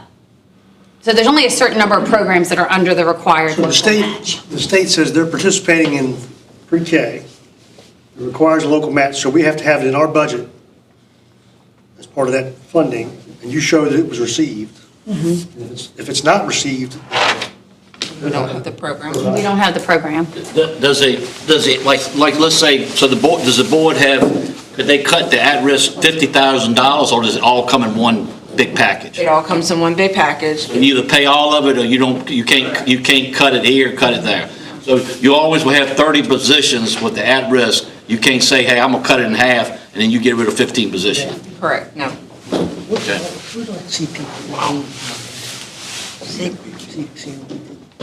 for those expenses. CPMT? Oh, that's mostly state. All right, so as we said, and a lot of people think that food service is in part of that budget we just talked about, but it's not. It's a separate budget that we have, separate accounts. And so you can see that what we've proposed is about 1.4 million is what the balanced budget looks like. And that is a difference of 66,000 from what we have adopted for the current year. Heather, do you want to talk into some of those pieces? Yeah, so you notice that the amount of state funds we get for food service compared to other funds is minimal. And there is only $556 between what was adopted in the budget this year and what is proposed for next year. Federal funds, there's actually an increase. And when we go through and do the budget for revenues, we always look at the prior fiscal year because that's the best picture that we have for what we know we're gonna get in revenue. Because this budget should be self-sufficient. Other funds, that's where you see the biggest drop. That other funds, that is in a la carte revenue, teacher meals that teachers pay for, the extra stuff that students pay for. Now, we are a CEP school division, which means we are part of the Community Eligibility Program. That means students get a free breakfast and a free lunch. There's no free and reduced applications that have to be done and all of that stuff. All students? All students. All students. Okay. However, students have the option of, if they want to go buy extra snacks, they can go buy extra snacks or ice cream or An extra sandwich. They Yeah, could an go extra buy an extra sandwich. They get their main meal free, and then if they're so hungry afterward and they want to go get an extra hot dog, they can go buy an extra hot dog. And used to, that is where cafeteria made its money. It's not anymore. It's not. That has tanked in the last several years. To the point, based upon last year and where we're trending this year, I removed $80,000 out of that budget line because I don't foresee it. I'm sorry, Ms. Meyer, and I think I missed what you were pointing out there. You're talking about the extra purchases is what was missing. Correct. But didn't the school system also lose money when they lost the extra revenue that they could get for selling lunches when y'all became free to all? I don't know, honestly, I don't know what the offset was between going from free and reduced lunch to a CEP school division. I don't. But I know in looking, because I track their budget very heavily because one, we can't overspend that budget because they got to make the money to be able to pay their expenses. It is traditionally over the years have just been losing money on that. That was going to lead me to my next question. FY '25, what was that number in other funds? Was it 40, half of the 80 difference out? Because 208 to 128 is a significant difference. Well, that's $80,000. It is. That line has been coming down over the last several years. This year we made the biggest incremental change just because of really honing in and tracking. They're not making what they need to make. Your ADM was up or down? Our ADM has been down for the last few years, but the other thing to keep in mind, Did the funding go down for the food? It It is. don't look like it did with the ADM going down. The federal funds didn't go down, they went up. Well, because the federal rate changes every July. Now, some years it only goes up pennies. Other years it may go up, 20, 30 cents. It's never a huge increase. And we won't know what the FY25 or FY27 rate is until July. Well, that's what I was wondering, if the ADM went down and the federal funds for food went up, you got less students would get more food to the school. the other thing that you need to keep in mind is food service has had a surplus budget that they've been able to function off of carryover funds. We're under corrective action because our food service budget had too much in reserve. They want you to have 3 months in reserve. So back several months ago, when the government shut down, there was a high likelihood that you weren't going to get reimbursements for quite some time. So you had to operate off of any reserve funding that you have. Or the school division was going to have to find a way to move money over to cover the cost. When it opened back up, they would give the money, they would have to pay the school division back the money. Now, there is a provision in there in the food service budget because we are a CEP school division, the community eligibility provision. We have to set aside funds in our local budget. If there was to be a shortfall, that memorandum of understanding for us being a CEP says that we will pay the difference of the shortfall at the end of the year. We don't pay the difference at the beginning to balance the budget because it should be a self-sustaining budget. But they no longer have their carryover that they had a significant amount of from all of these sales and things over the years, and we've had to spend it down. So they've had to spend down to have a walk-in freezer, like those type of things. Food service funds can only be purchased for food service, used for food service purchases. And so they don't have this substantial amount of carryover that they had to support, which we know carryover funds, they're not sustainable funds over time. The food service funds pay the labor, cafeteria work? Yes. And this is, there's Pays everything. It pays everything. In summertime, you guys deliver lunches or? So that is actually one of the cuts that we've made in the budget. So when we talk about this food service budget, if you go forward to the next, so that you know, the food service budget operates and has to fund all of the staffing and the supply needs. The board looked at about 4 different options in order for us to salvage as much as we can in this budget. Now, one of the things that we do, it's a separate budget, but there's still Nottoway County Schools employees at the end of the day. There is the factor in there too of the increase in minimum wage. So we have costs again that are going up that we have to pay, whether it's increase in salaries, the federal minimum wage to be just barely above it for our staff. And then, of course, the expenses that have continuously gone up in food. I mean, you know what you pay when you go to the grocery store in food. Piedmont, the jail was up like 400%. Crazy. So we have to, if we were to leave everything alone, we need 1.6 million. That's with ensuring that they get the 3% that increases everything else that we need to do. We currently have 1 food service supervisor, 4 cafeteria managers, a cafeteria assistant manager, 12 full-time cafeteria staff, and 8 part-time cafeteria staff. We had to look, can you go back? Oh, well, you can leave it there. We had to go back and look at every scenario as what was going to have the least impact on students. At the end of the day, we don't want to have to cut anybody. I mean, I don't know about you, but I don't really want to be the person that has to say you no longer have a job. Neither do I. That's we were so Right. so much hung up on the teachers, which we need desperately, all the way to the janitors. And I would say these cafeteria workers are just as important. I would say that too. And one of the options was for us to cut 8. Well, here it is. One option, this has what we actually decided to do to have the most minimal impact on students.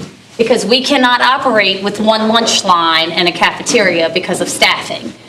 If we had to cut, in order to make that up, I would have to cut 8 part-time people along with some other things.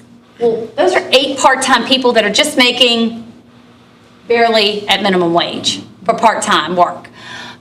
So the recommendation was to reduce, in order to get our budget to balance and to get to what we needed and not have to have extra fundings or what ifs in it, was to reduce staffing. And we have to reduce by a food service supervisor and 2 part-time vacancies that are not filled right now. Those are open vacancies, so we're not filling them. So we're not cutting anybody's for those positions.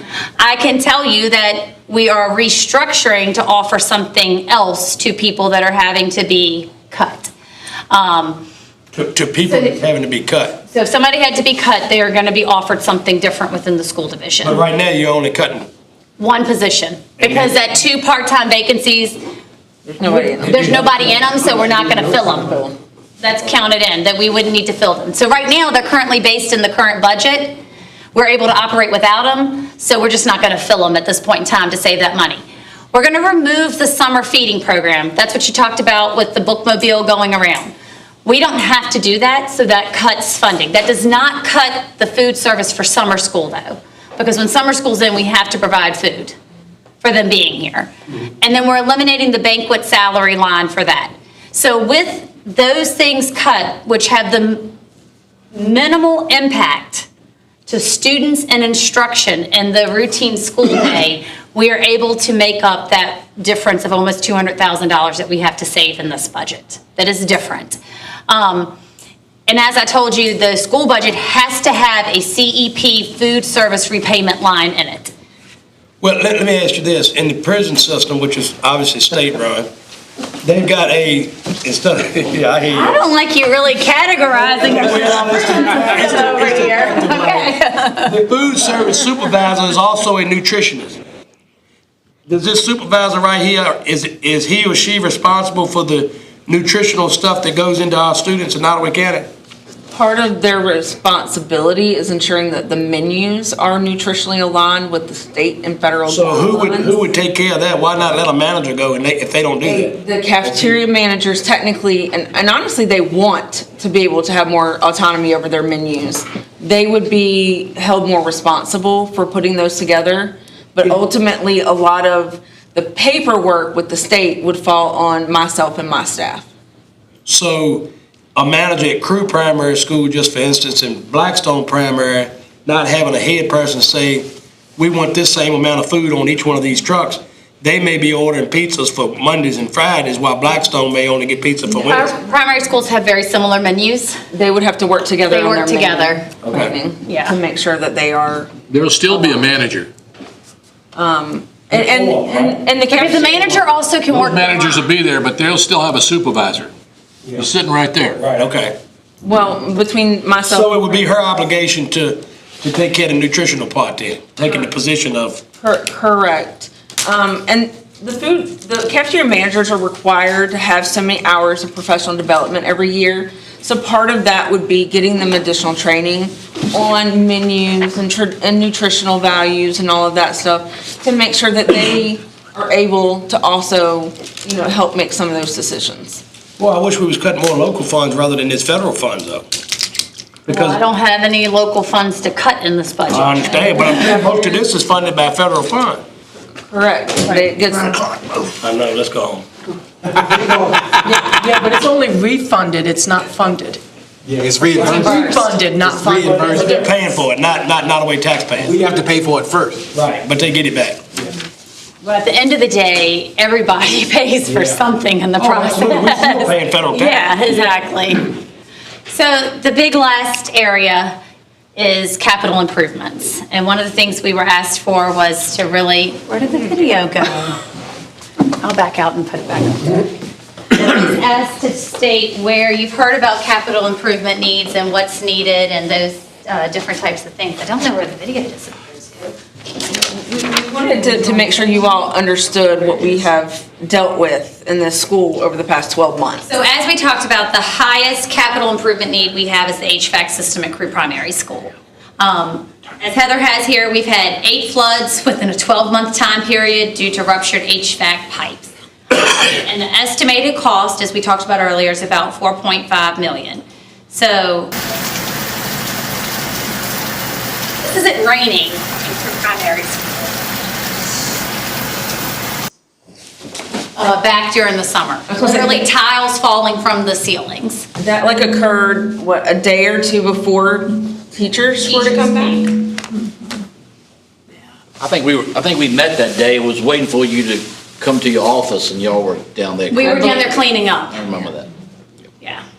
And then obviously the picture is just of what actually has sheared off, and that's something we've been dealing with.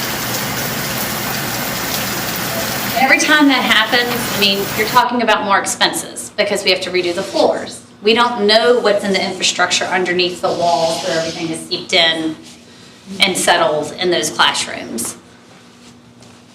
And talking about Crew Primary, we know it's a costly endeavor. And we're not asking you all just for $4.5 million off the top end. We are actively trying to find the funding to do the project. There is a school construction assistance program within the state that'll fund 30% of that project, which means we would probably have to figure out how to fund the other $2.3 million of it. There's lease to own options where we can basically pay a yearly payment for that system until it's paid off. What's the interest on that?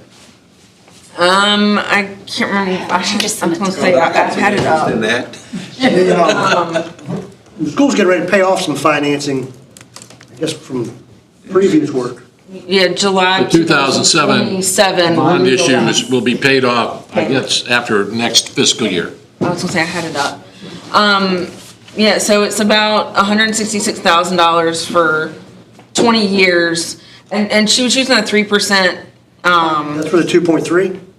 And that's with getting a BPSA bond, which is basically what you all currently. Is that the whole 4.5, or is that the? That is getting the school construction assistance, 30%. So then that would be the amount remaining. So yes, we could go after another BPSA bond, which is what you all are gonna be not paying, the last payment for the current one that you all have ends in July of 2027.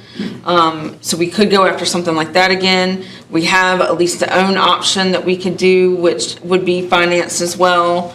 That might be a little bit of a higher interest rate because, we'd obviously have to go through a bank for that.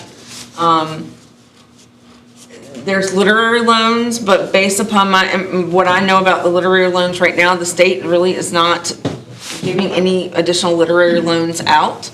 They're putting most of that money into the school construction assistance program. How many more years of life expectancy is in that school? Oh, we're past. All right, so why in the world would we spend $4.5 million in the building, we might have to replace it in a year. Well, so Opposed to putting a spiller unit in each room. It costs a couple $1,000. Crew Primary has a lot of issues. A lot of them we have been able to solve recently, and some of them we're still having to keep track of. Crew Primary has foundation issues. It has drainage issues. We now know it has termites in the gym. So why in the world are we putting a new gate on the rotten post? Well, we've been able to. Build a new school, Bo? We don't have to do this. Build the school in a courthouse. Well, I will say, So would I. I would do. I will say, in the last 2 years, we have been able to mitigate the foundational issue. It was on one corner of the building. The fix that we put in is working so far, but it is something we continuously keep an eye on. It is believed that that foundation issue was due to the drainage. We have done a lot of work on site drainage. The playground has had a lot of work done to it to improve the drainage. We need to improve the drainage around the gym, which will resolve while we're getting termites, which we're getting ready to treat for the termites. I'm just wondering. A lot of that will take care of a lot of the issues that we have. I know schools. I don't know about you. I'm cognizant of the fact that the county has a lot of other things going for it. I don't want to be asking you for $30 to $40 million to build a brand new school. They did it before. They may have done it before. It's coming again. So there's a revenue source for that, Yeah. though, that I will put out there. All thing I'm saying is please look at a splitter unit. If you get to an engineer and he's gonna get a big fee based on a percentage of what he writes up, he's not ever gonna suggest you the cheaper rate. Well, so we had, I know some schools that have splitter units in Mecklenburg, old school. they gave us some different options. One of the options was going back with the water source heat pumps. And I'm gonna tell you right now, it's not feasible. The attic space, you cannot work in. Nobody should be up there in those conditions. It gets up to 150 degrees up there. You cannot be up there working on these units. Not to mention, we're really trying to get water out of the ceiling and roof area.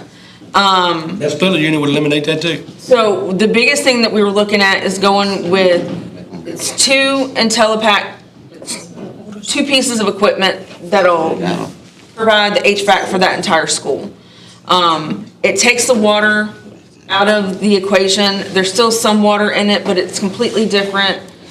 You don't need the cooling tower anymore. We won't need a lot of this other stuff. It's a more simple unit with less problems. Ms. Meyer, thank you very much. Yeah, it's 9 o'clock. I have a question, Heather. 9:30. Last year, the schools got a 6.8, a little more than that, $6.8 million Renewing America School federal grant. And it comes, I think, in phases, and it's a local match with each phase. So is that something you plan to use, that 6.8, in the process? That hasn't been approved. It's still So- sitting. Yeah, so just, and I mean, part of that's on. let me, Yeah. the grant application was approved as a whole for the phases.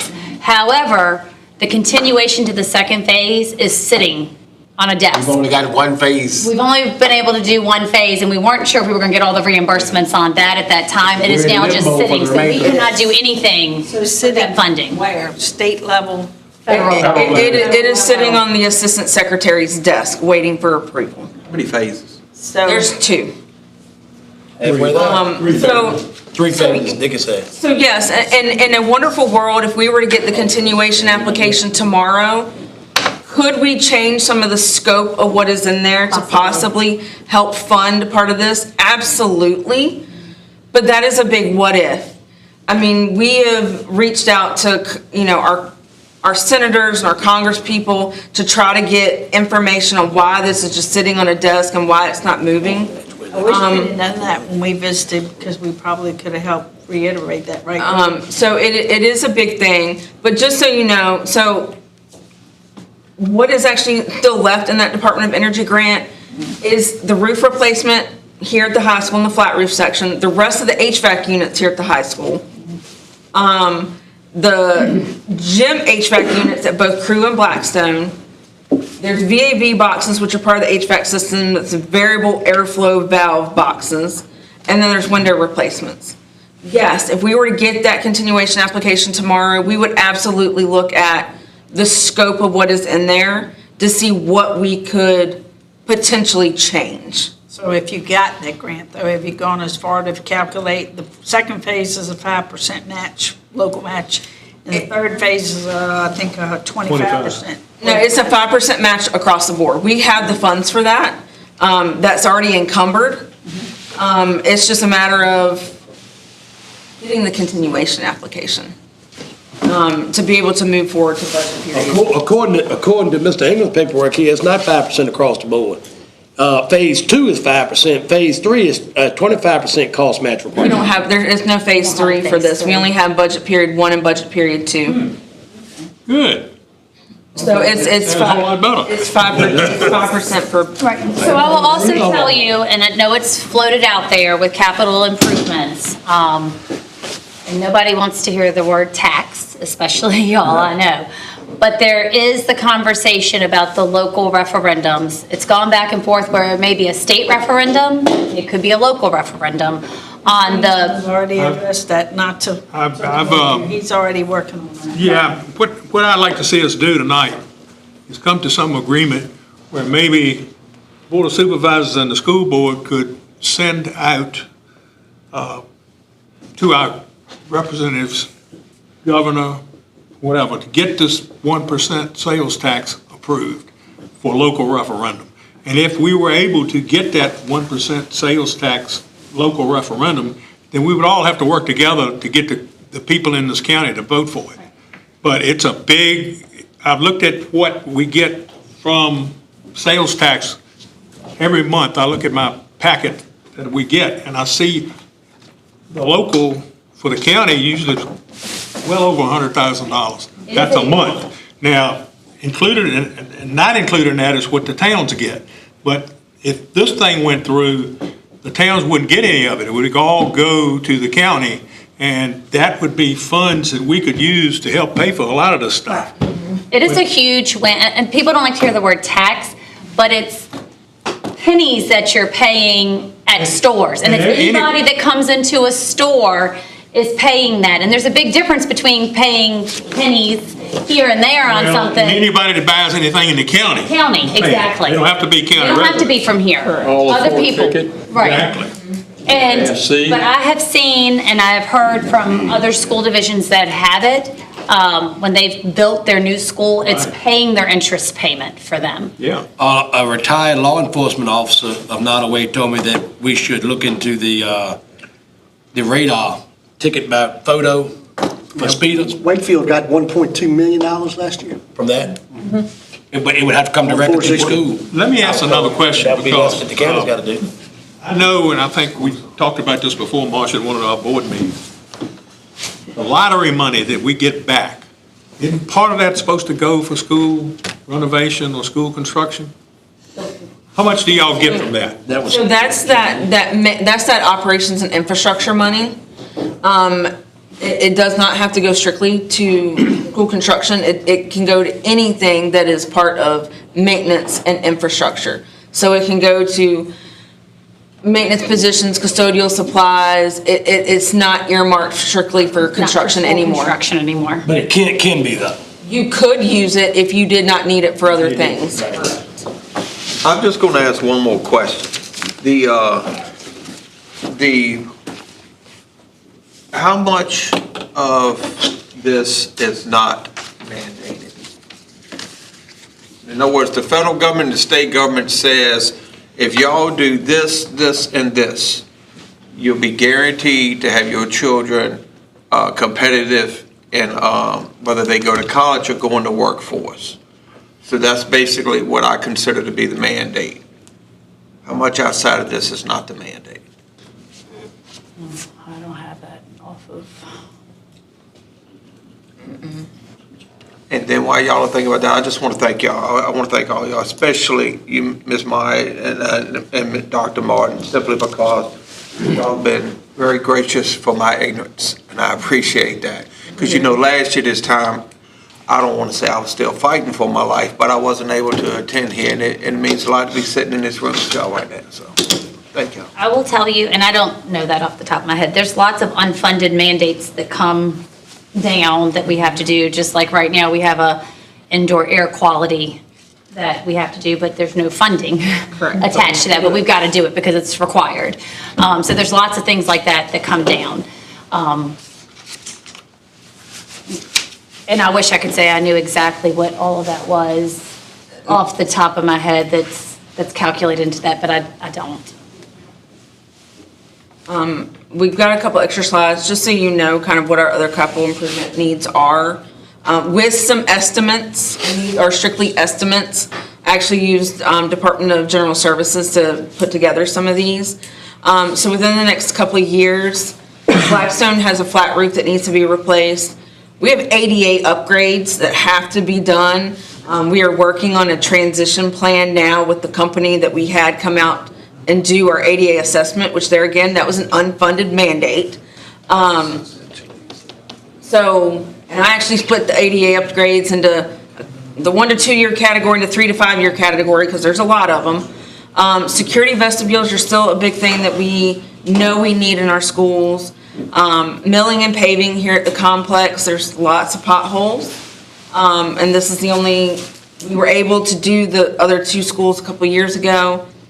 Interior painting, I can't tell you how much just a fresh coat of paint does to raise just the morale of students and staff.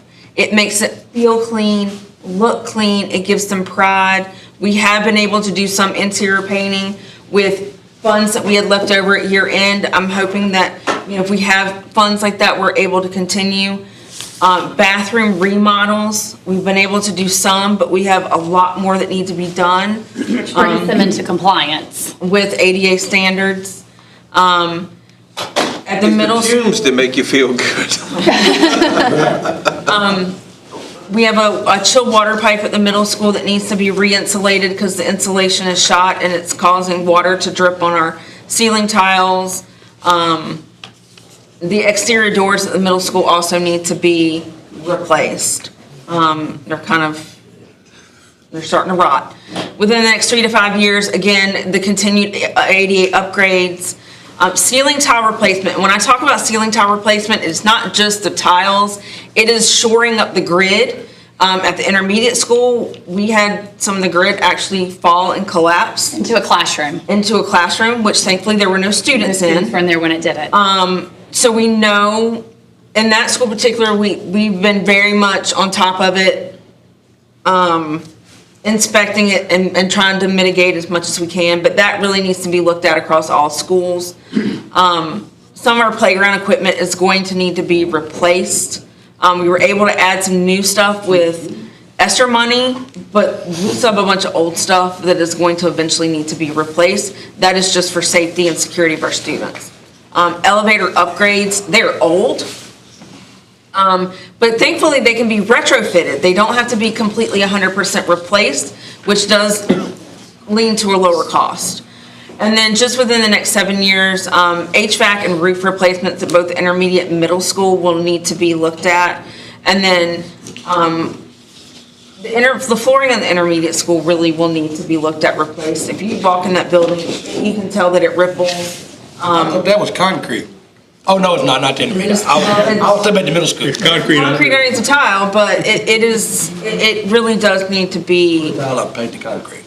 At some point replaced. I did put that more in the 7-year category because there are other things that are a little bit more important than that. But again, I go back to what you said, Mr. Ingram, if we could get people to understand this is not a huge tax increase on them at one time that you're paying, I know I did. I still needed eggs in my house when they were $6 a dozen. All right. $7 a dozen. It doesn't affect you as much when you're paying a penny or two here or there on things. But the amount that the school system could get for school construction, because that's solely what it's used for. When you look at that list there, school renovations and construction. It's the word tax that's associated with it that people see, and they get. It's in the promotion. If we promote it. Promote it the right way. People driving through here, Right. it isn't just the residents. It's not just the residents of Nottoway County. It's the people that are out at Fast C that are coming into town, the soldiers that are out there that are shopping. Well, and It's I hate- anything in that. And I hate to tell people that if you go to Prince Edward right now and you buy something in Prince Edward County, you're helping fund their school construction and you don't even know it. It's an indirect tax that you're looking Can for. we It's an work indirect. together for a joint resolution? And I think we send Definitely in it, favor of that. Yes, I sir. think we send it to the governor, our elected officials, chairman of finance committees for both parts of the General Assembly, so that they understand that we're a poor county and we need money any way we can get it. And this is a way that we can designate funds to go for school renovation or construction. And like I said, I look at every month to see how much we've taken in sales tax. And it's at least 100,000. So you multiply 100,000 times 12, $1.2 million we could take in. I would suggest we put that, the school board will put that on their next week's, the March agenda. It's my understanding that it has a lot of support going behind We'll it. put that on our March agenda. Well, everybody agrees to, No, we don't vote No, on it. informational. what's the? What is the county's Timing of that? Well, I think, sales tax? I think when I was told that it passed the House, it hadn't passed the Senate It's in the yet. Senate right now, I think. Yeah, so I think if it gets through the Senate, I think the governor will sign I it. think that's what my understanding is. Yeah, my So, I mean, 49 taxes she's got ready to come out, this is just a local referendum. 50 of them. Local only. County sales tax, or of the sales tax that is paid in Nottoway County, how much does the county get? What I've seen in our packet, and again, I don't know exactly, Bill, what the, percentage is. All I know is every month we get a printout, in our packet that we get, it shows how much money that we got from state sales tax, how much each town got. Yeah, but we split, it comes out of that. You have to do the math on it. Yeah, but I mean, what I'm saying is, I can tell you how much Tanner Blackstone gets on a pack of cigarettes that the county don't get. I'll buy them up there. But if anyway, if they so choose, we can put that on our, yeah, and We'll put that on our Mr. agenda. Chairman. I think that's a good idea. Suggest you do it for the 19th. Yeah, we can put that on both of our agendas for March, and we can work on that. we'll have a work session on the 12th, Steve? Yeah, we got a work session on 12. Okay, so we add that to the work can session. put Put it on our regular agenda for the 12th as well. We just vote at regular sessions. so We don't vote at work sessions. We don't either. We can work on with the referendum. Work on the burden of it. I'm going to close with this then, just to wrap up everything for you. So just picture this. I like to tell, I'm a teacher at heart. Can you tell that? I'm a Somebody just teacher. I had somebody just say, I want to make a motion. They leave me for telling all the stories. So as we close, I really want you to picture this. Picture a teacher who has given everything to the school division. Mr. Ingram's when he was here. Taught some of those. 39 years. Years of service, mentoring students, staying late at school, showing up to ball games, and being told now that their position is eliminated from the budget. And I'm not talking about one of them, I'm talking about 54 staff members in Nottoway County. Picture losing staff who live in Nottoway, shop in Nottoway, raise their families here, volunteer in our churches, coach our youth leagues, the very stability that holds a small community together. Picture students walking into school in August to find their classrooms larger, but the support much thinner that they're having. Picture explaining to a family why intervention services are no longer available, why their struggling reader must have to wait now, and why their child needing math support is going to do without. Picture walking a parent through a building where temperatures cannot be regulated, where mold and mildew appear because of HVAC systems have failed, where a roof leaks because it has reached the end of its life, and explaining that we chose not to protect the infrastructure funding that we have. Picture sitting across from a business and industry leader explaining that the schools that once expanded their employability skills, their certification, their career readiness pathways are now scaling them back because we don't have the CTE support for our students. Picture telling them that we could not sustain the very programs that strengthen a workforce pipeline around Nottoway County. And then years from now, picture explaining why we had the opportunity to protect the supports and we're choosing not to. And I tell you again, it's more than a budget, more than a pie graph, numbers on a piece of paper. It is really truly about whether we're going to keep progress moving forward and safeguard that investment as well as building what the future of our students here have in order to be successful. So I know we appreciate the time, and I'll give it back to the chairman. All right. Do we have anything in from anybody on the school board? Yes, one other thing. Yes, sir. You talk about the, people getting their certifications and things. Well, a young lady got a certification at the ANTC. She actually works, she's a medical assistant. 18, 19 years old, got a job right here at the, Burkefield, whatever that is. Central. Central. Right, got actually a job. So when I was coming along, I don't think there was no certification. You didn't get a certification. You had to leave to go get a certification. So just that right there should make us say, okay, let's make sure we help our children. Mr. Wilson, I'll add one thing to that. So we had 9 students pass their firefighter 1 certification. And I had respect for our fire services and EMTs and stuff before, but I actually went into that burning building myself. I suited up in that gear and I experienced what our students were going to be experiencing in there. Not to say, I was only at 400 some degrees, not 800 I think that they got to, but that provides a support from the school division to them to help continue their processes and to recruit people. And those were some of the most excited students that I saw, and tireless effort, and the whole county came together to support them in that process when they were testing on Saturday. But it gave me an even greater appreciation and respect for our fire and EMT services, because I couldn't see anything in there, and it teaches you better trust the person that's standing right there with you, because at one point in time they said something about they had to pull a dummy off the steps, and when I went in they said watch out for the dummy on the steps, and I'm like, are you talking about me or are you talking about who's laying there? But going into something blind, and those are the things that really give our students the opportunities here in Nottoway County. Now, I don't know if I'll ever go into a burning building again, but I have experienced it. We actually had a matching grant last year to work on that building. But that works hand in hand with our goal to, our volunteerism is dying with our fire and rescue, and that program will allow these people to be able to. And our goal, what we would like to do is offer firefighter 1 in their junior year and offer EMT in their senior year. And that way they come out of here with 2 very employable skills. That's what we need. Every county around here needs them, so that's a wonderful program. Does my board have anything? I just want to, if I may, I've been asking questions tonight, but you count my 12 years in Nottoway County Public Schools when I was a student, count my 39 years teaching and coaching, that's 51 years of my life that's been spent in the school division. And I support Nottoway County Public Schools. And I will do whatever I can to help. Don't think that I was asking questions to be nosy. I was just asking questions. And anything that I can do to help, I will do. And I think that's really important, because school finance is a different beast of its own.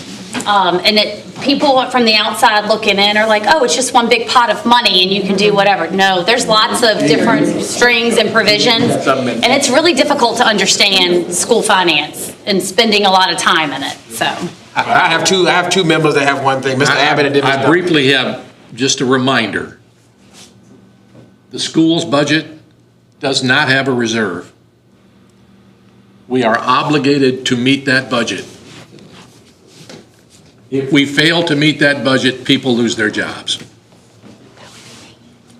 Ms. Duncan? So, talking about, y'all know my heart for special education. A lot of that comes from my home because I do have special needs children. But because of the extra funding that we've been able to do, it will directly impact the county, and here's how. Many of our special education students, they may end up on disability. right? Which means they're not going to be individuals who are going to be out earning income, making living wages, and contributing back into really society. Because of the additional things that the division is currently doing, they have been able to send these students out into the community, learning trades while they're a high school student, to better enable them to be a member of society who can go and be employed. And I'll just share my personal story because it just touches me. So y'all know my son, JR, so he's one of these students. He returned after he graduated. He's going to continue his education. And he has started working for an automotive repair company in town. I was able to take my truck there. And my son, who did not graduate with a high school diploma because of his educational ability, actually was able to put steps on my truck. So this is the impact that these additional funds is having. You made a big impact in his life, and now when he gets up, he's like, I need work clothes, Mom. You need to buy me some work clothes because I'm going to be working on vehicles today. So, yes, it affects teachers, it affects all of these things, but it also affects years later because you change a child's perspective from I can't to I can. That's good. Yes, indeed. Good. Anything else from on our side? That's it. All right, the school board would. Ms. Norton? School board would entertain a motion to adjourn. Oh, Ms. Norton. Oh, They always leave me we'll out. leave you out though. We save the best till last. Since I'm on the finance committee, and I'm a numbers person, and y'all threw out a lot of numbers, I do hope y'all give us this presentation in an email. There are 5,611 households in Nottoway County. It's quite daunting when you see that you spent $47 million in our school budget. That comes out to $28,000 a student, but that's not all local money. It's state and it's federal, it's a conglomeration. But it does come out to $1,301 a month, just about, per household. And the way you presented this put a whole new spin on this, Marcia. I really appreciate you sitting there being engaged and not sitting behind your computer all the whole time. You told us the true story, the facts, and you made it look like each one of us were there. I have grandchildren in schools. I went to the school. My kids went to the school. It's not easy. But the hard truth is, we've got to come up with $7.3 million. And I don't know how we're going to do it. But from that presentation, we have to.